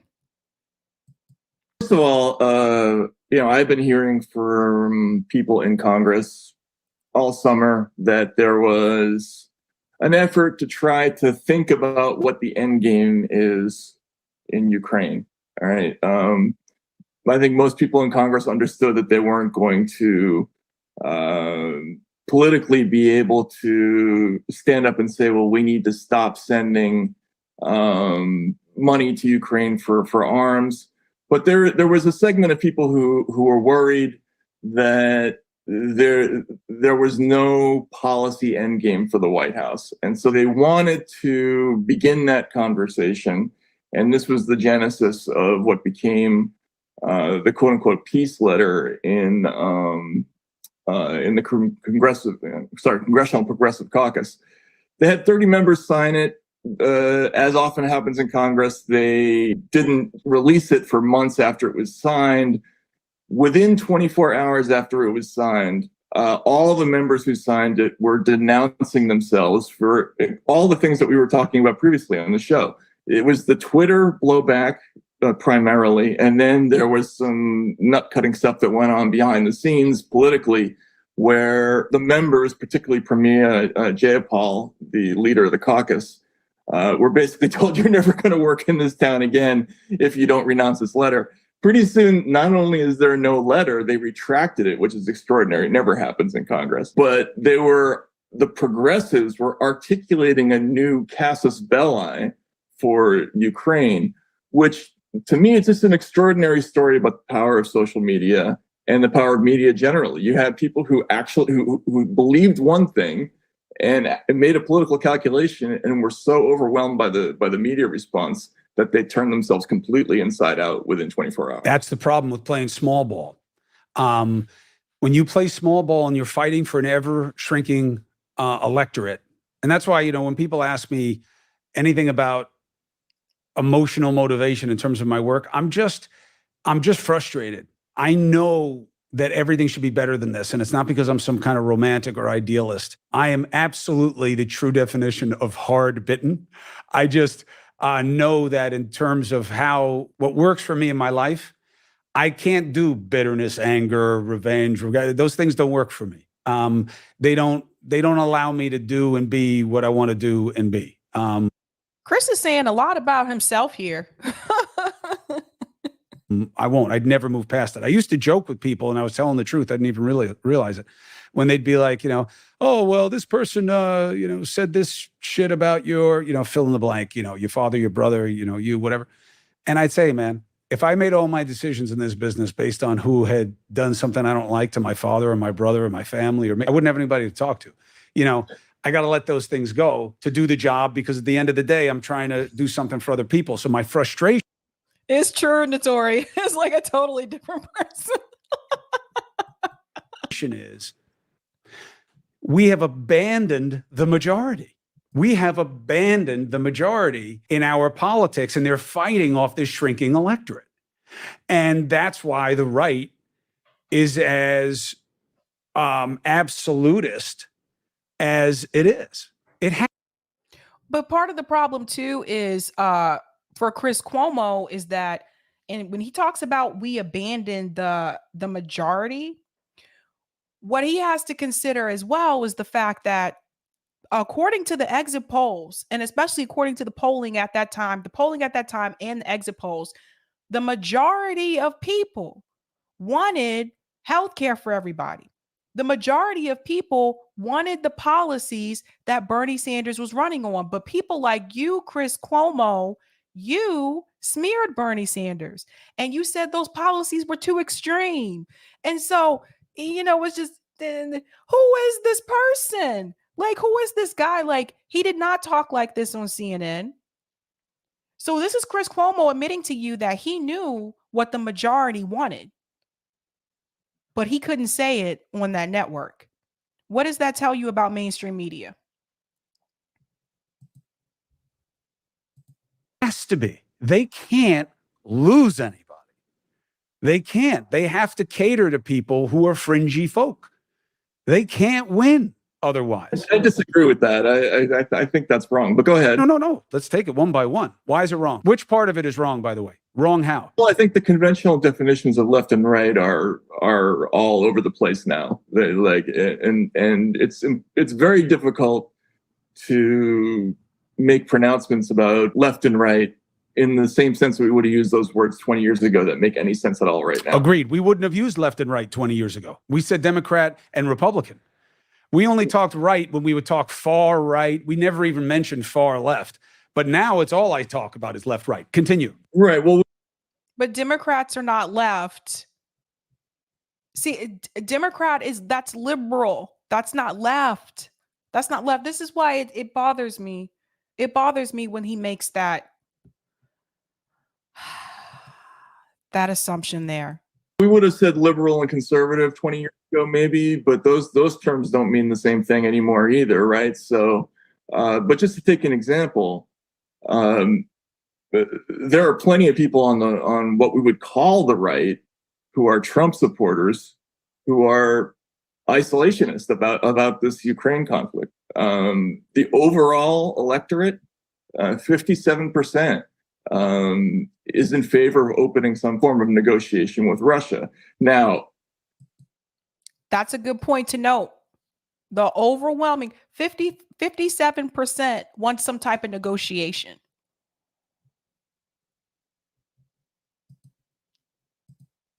That is completely taboo in major media.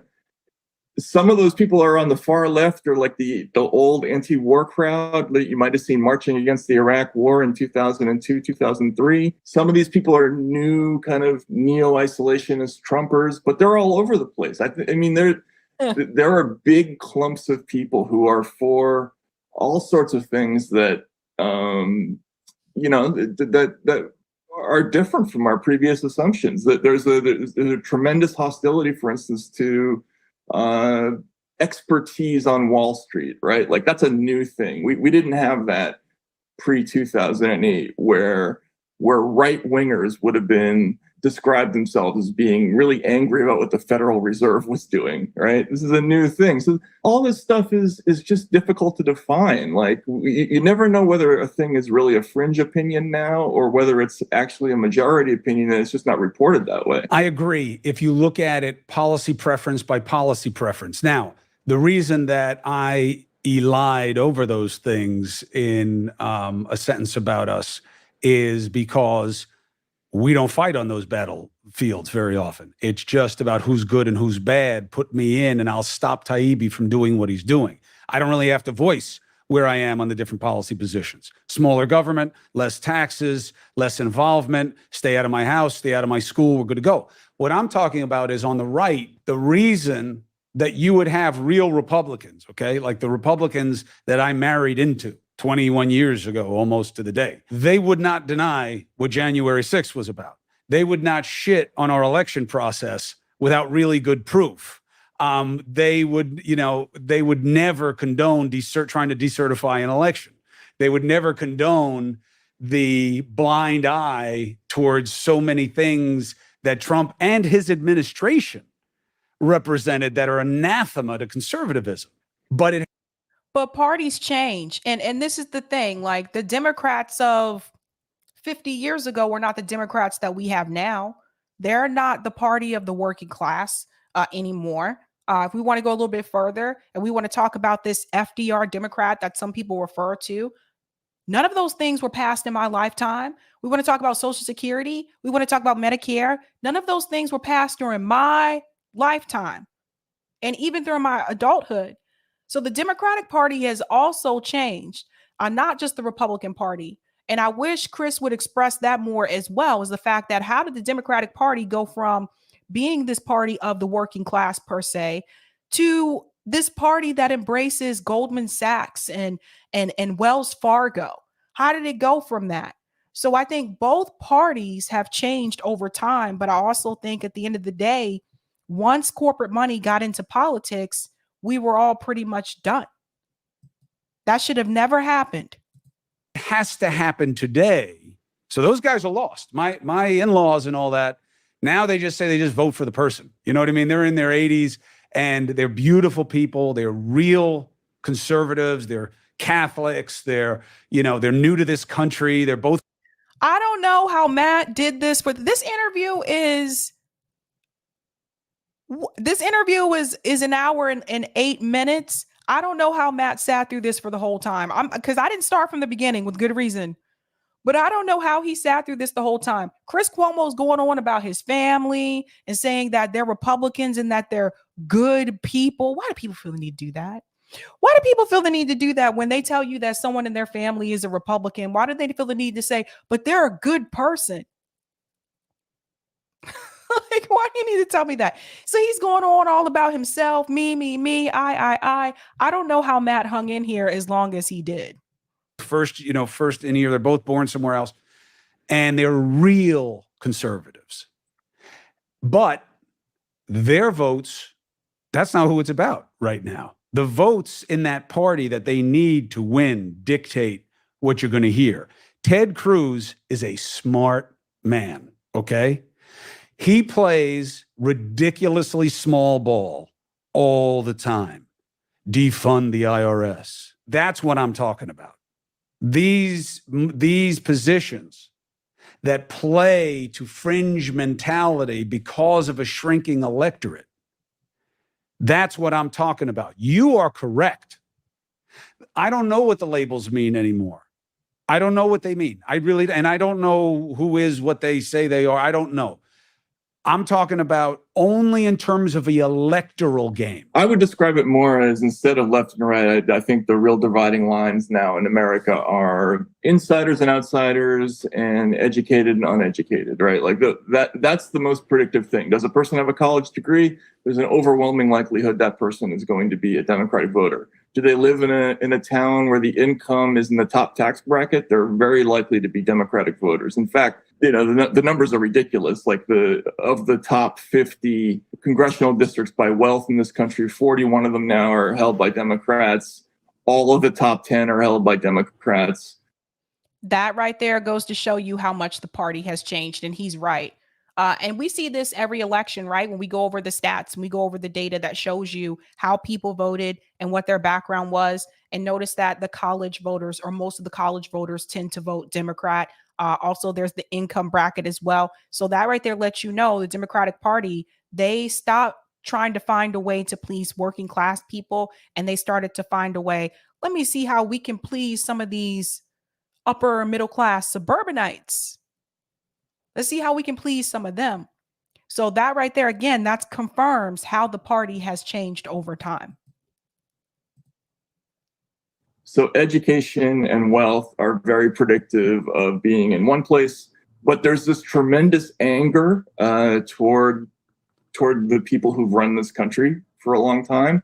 And it's people who feel like they've been excluded, people who feel like they're not part of the consensus. They don't feel part of the expert class. They don't feel part of the decision-making class. And Trump appeals to those people. Mm-hmm. I think what he basically promises them has very little to do with policy. It has to do with which people are you going to infuriate by casting a vote for me. That's right. He is very astute in gaming all that out. And Ted Cruz, on the other hand, I think is just not as good at that game.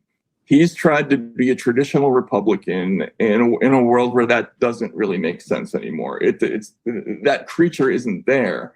He called it a creature. Listen, let me tell you something else too. Ted Cruz is boring. Ted Cruz is so boring. Have you listened to Ted Cruz?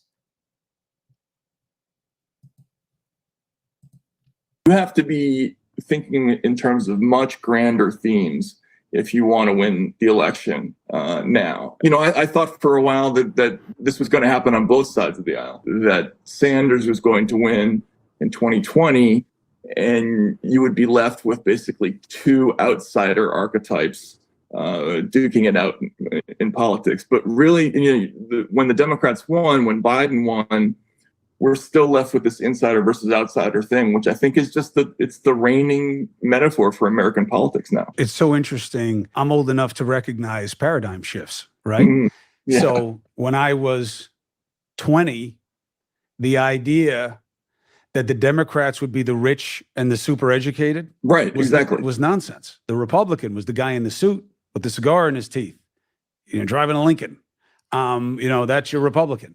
And the Democrats are the working man and woman and the new ethnics and all that stuff. It was Mario Cuomo. That's who he was, right? Right. The best of the worst, Pop used always to say. You know what I mean? That's what I am, the best of the worst. If nobody wanted to take him seriously, give him a chance. Now it's completely reversed. And we have this added factor onto it, which is this hatred of success, hatred of wealth and of the wealthy. I thought that was the American dream. You talked. Now he's going back to his CNN talking points. He's like, now we have this idea of the hatred of the wealth, the hatred of the wealthy. So did you listen to anything that Matt said in this entire interview? I told you guys, it's actually a long interview. I didn't start at the beginning. So did he listen to anything that Matt said in this conversation? Of course, there is going to be this disgust. There's going to be this type of, I don't want to say hate, but this disgust with the wealthy when working class people and poor people have been stomped on their whole life. Of course, that was going to happen at some point. Listen, Bernie Sanders gave it a voice, right? He was the mouthpiece. He was the one spreading the message. But where do you think it came from? It came from people who had already been through it. It came from working class and poor people that were so tired of being stepped on. All Bernie did was take their frustration, channel that shit, and put it on a microphone and put it through a campaign. So of course you're going to have people that are going to be upset with wealth and the wealthy. Because if you have all these people in the country at the bottom and you have very few people at the top that hold so much wealth, of course there is going to be frustration. Chris Cuomo has a problem with that because Chris come from money too. Let's be real here. I mean, Matt Taibbi, he's come from well-to-do too. Because I know about his background as well. But I think the difference is he gets it. Chris doesn't. So here comes the CNN Chris coming back. Everybody about what they want. Once they get past what they think are the right answers about freedom and opportunity, they want money. They want enough money to do what they want to do, how they want to do it, and not have to do things that they don't want to do, and to do for their families and their kids. That's what they want. That's why they come here. That's why they work their asses off, is for that chance. And there's a difference between hating wealth and hating the powerful. There's a difference. But no, no, there isn't. There's a difference between hating wealth and hating the powerful. It's the same people. The people with the wealth are the powerful. What are you talking about? That doesn't make it. See, he wants you to separate the two. There's no separation, no, because money equals power. So wealth equals power. There's no separation here. Yes, you can be pissed at these people. I'm here to let you know it is okay to be pissed off at Bill Gates. It's okay to be pissed off at Jeff Bezos. It's okay to be pissed off at Warren Buffett. It is okay to be pissed off at these billionaires, including Elon Musk. It's okay to be pissed off at these billionaires because you know why? They have concentrated so much wealth. And let's be real, you don't become a billionaire. You don't get there by always doing the right thing. You don't get there without exploiting people in some way, shape, or form. If we really want to go there. So forget what Chris just told you. I'm letting you know the wealth and power are connected. They are one. Wealthy people are powerful. Chris just don't want to admit that because then he have to admit some of his own shit. See that, and I see people playing to it. Everybody needs a hard luck story now, where they can't be that like, yeah, I went to Princeton and then I went on Wall Street and I made a shit ton of money and now what I'm doing is this. There has to be, but my mother was a butcher's daughter, and it's like, well, what is that about? Why? I thought we just wanted to come here, give everybody a fair opportunity and see what happens. The ability to succeed or fail on your own merits. But now everything is us, them. You're right. The lines are shifting, which is why it's so important to have perspective from somebody like you to kind of make people ask themselves why things are how they are. I think your podcast is going to do very well. I think the Substack is going to do very well for those reasons. I think Matt knows that, Chris. I don't think he needs you to let him know how his Substack or his podcast is going to do.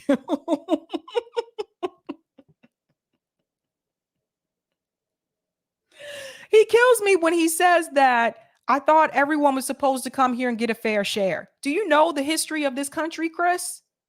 Everyone like who? Everyone like you? Because it definitely wasn't for sure for people like me. We're going to end it off with this. And I think the fact that people don't know, yeah, you get beat up as a righty a little bit, but the right doesn't want to own you either. So, that's pretty good. When they start saying they love you, then you got a problem. Right. Kyrie Irving is going to wind up on the Timberwolves if he has Ted Cruz come out and say, leave Kyrie alone. Then he'll have a problem. Right now, it's okay to have people mad at you when anger is the only commodity in the business. Now, you mentioned earlier a stat that maybe you have certainly over a majority of Americans say it would be nice to see a negotiated settlement.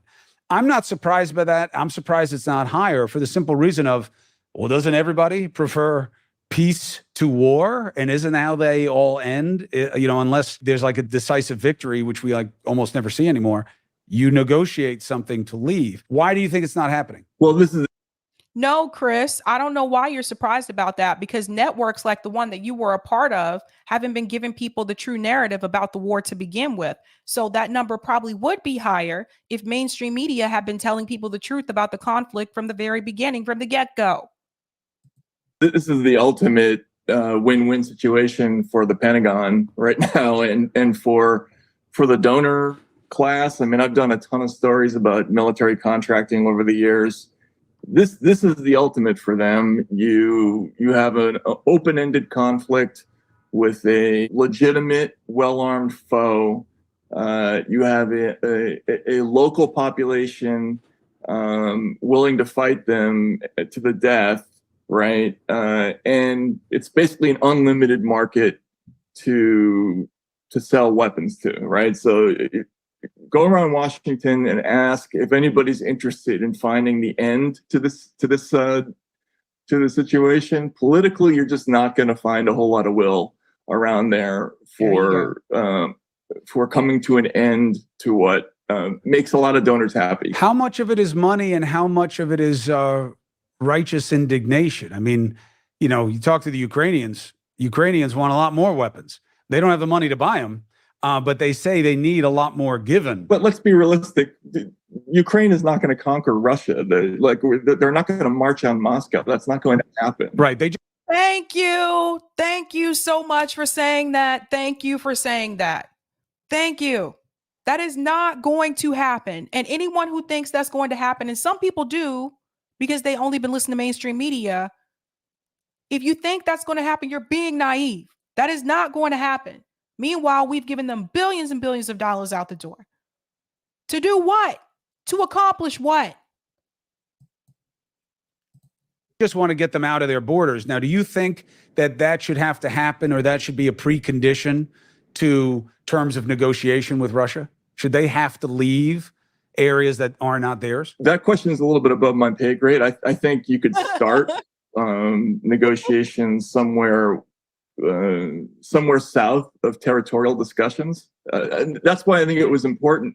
Nancy Pelosi was in Croatia last week, giving a speech in Zagreb, which to a group of people who are committed to retaking Crimea for Ukraine. Now that's tantamount to announcing that you are in support of Russia vacating Ukraine, the Crimea. That's going to be a non-starter for Russia. Like, however you think about that, that's a pretty powerful signal to them. So, I would start with other things. Like, are there other things we can talk about before we get to the territorial questions? And I think there are. Like, there are probably two big issues with Ukraine. One of them is the question of NATO expansion and neutrality with Ukraine. I think the two sides can talk about that much more easily. Then you get to the territorial questions, which are much harder. There's no question about it that neither side is going to like any of the options that involve giving ground there. But I think you can talk about the one before you talk about the other. I also think there's been a lot of poor reporting on this issue that has made it difficult to talk about. That's right. I have to stop there. I'm sorry, you guys. I do have to stop there. If you do want to see the full interview, like I said, it is long. And I did watch the whole thing. So I had to watch Chris Cuomo twice. So I'm a little. But if you want to see the full interview, it's called Matt Taibbi Full Interview, the Chris Cuomo Project. Check that out. But I could only listen to so much of Chris. So I had to stop it right there. We are going to go into Bad Cookie said no, thank you. Sorry. It is really long. It's long. But we are going to do call in tonight. I'm just going to go ahead and take a quick break, and then I'll be back and we can get started with the call in. Eric, I'm ready whenever you are. If you want to come on and show the poll. And if we haven't, I think we have a few comments as well. I'll be right back. All right, here we go. Into Sabby break time before the call-in. So call-in will be starting soon. Let me put the call-in link in the chat because right now we have the poll up. And yeah, so you can get into call-in through that link, or you can install call-in on your smartphone. And we'll be hearing from you. So let me show our call-in for tonight. Our topic will be Biden blocks the rail strike. So you can be thinking about what you want to say about that for call-in. Let's take a look at our poll. Get all that in right. All right. So the poll question was, do you approve of the protests happening in China? And we had 63% saying yes, 8% saying no, and 29% saying not sure out of 650 votes. And yeah, I can certainly see the yes or the not sure answer. Personally, I voted yes, just because I think protests are generally good and generally what we want to have happening. Let's see. We have a couple of chats queued up here. Let's see. We had this one from Nancy Strickland. I would have never guessed the Democrats would fund Nazis. I'm done with both parties. And I can certainly see that one. And I think that's how a lot of us feel now. And from YepX, we had this saying, CJ and Nick would destroy Cuomo. Yeah, can you imagine? Imagine how that debate would go. Yeah, so let's see. So tonight we're talking about Biden and the rail strike. So though, if people also want, they could be talking about the China stuff as well, potentially. But yeah, as far as the striking and strikers and how all this should go, I mean, personally, I've been talking about what are the demands? You know, what if you're going to have a strike, you have to have demands. If you're going to be talking about a general strike, then you're going to have to be talking about big demands. You know, and this is something that I've been working on. So let me take the opportunity here. Well, I got a little bit of time to talk about the 11 demands. Let me see. Can I bring? Oh, here we go. I just gotta hit that one. Let me just get that brought up here. There it comes. That's the way I want it.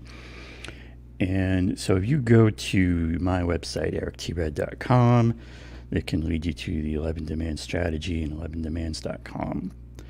Let me click on the right thing here.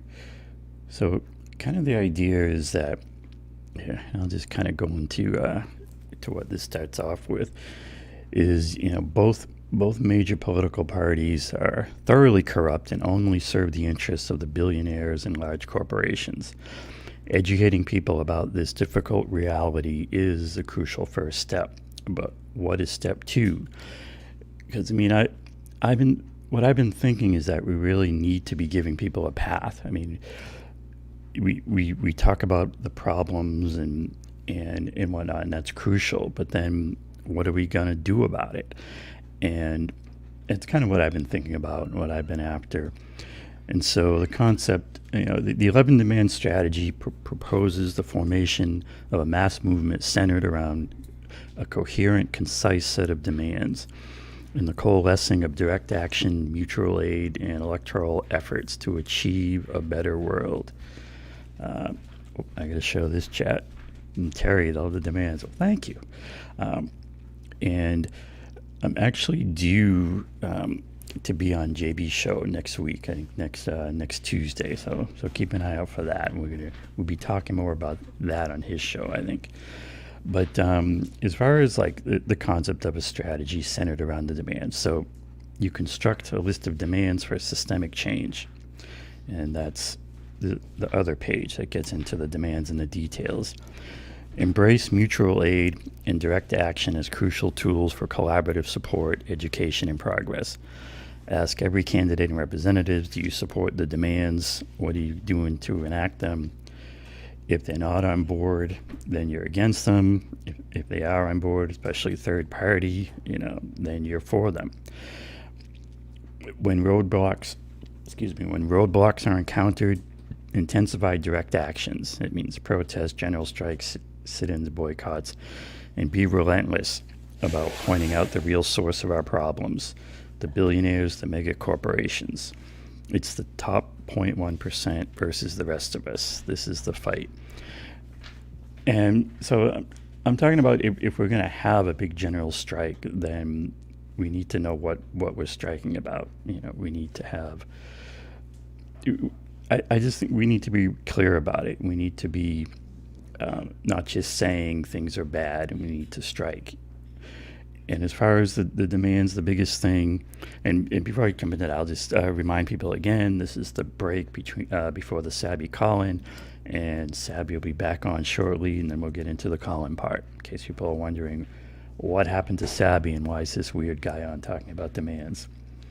The first thing I put on the list is the money, because you're going to have to fix the money, and you're going to have to fix it, I think, at a constitutional level, because right now anything you do is going to be struck down by the Supreme Court, because they're going to say money is speech, corporations are people, you can't do that.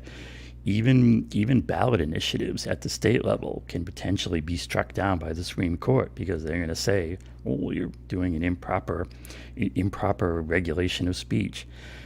And so, it's not an easy lift. It's a hard thing to take on, but I also think it's really a battle that we need to take on. But it can also be a thing where you're how you can judge people as far as are they really sorry, just looking at a chat here. See, these funny chats get you when you're trying to say things. Eric holding Sabby hostage until his demands are met. Yeah, and of course the general strike has to hold the whole country hostage, right? Until our demands are met. But yeah, focus on the money, but get real about focusing on the money is kind of what I'm kind of getting at here. As far as like kind of the rest of the demands, of course, I'm not going to go into detail on the whole thing on here. There are, if you go to my erictred.com, there are videos where I'm actually on there with Corey talking about the demands and other topics on our show we call Crime and Politics. I forgot the name of my own show. But you got like healthcare for all. Another part of this is not to just be demanding things that are compromises. Don't demand Medicare for all, demand healthcare for all. And so if there's interest in the rest of the demands, it's on the site there. It's both on erictred.com and on 11demands.org or .com. But it also, I think, kind of ties in a bit to the topic of the night, which is a railroad strike. And that's right. And what are their demands, and can we expand this into something bigger? That's right. And this is why I said, like, they should have never waited with this. I was like, just do it. Just do it. Don't wait to see what Congress is going to do. Just go ahead and go forward with the strike. Now it's, you give them more time and you see what happened, right? So the call-in link is posted. Let me go ahead and pin it to the top of the chat. So the call-in link is pinned to the top of the chat. We are going to be discussing, let me put this here. See you on Colin. All right. Episode 58, Biden blocks rail strike. Biden is asking Congress to reach an agreement with rail workers in order to prevent a railroad worker strike because it could devastate the economy. It is time for a general strike. Let's chat. So I hope to see you guys over at Callin. Again, the link is pinned to the top of the chat. And let me go ahead and put this here. Okay. And if you didn't get a chance to do so, go ahead and hit that like button, guys, because that helps me out with the algorithm. Other than that, I'll see you over on Callin. You know how we do this. Have a good night. Keep up the fight.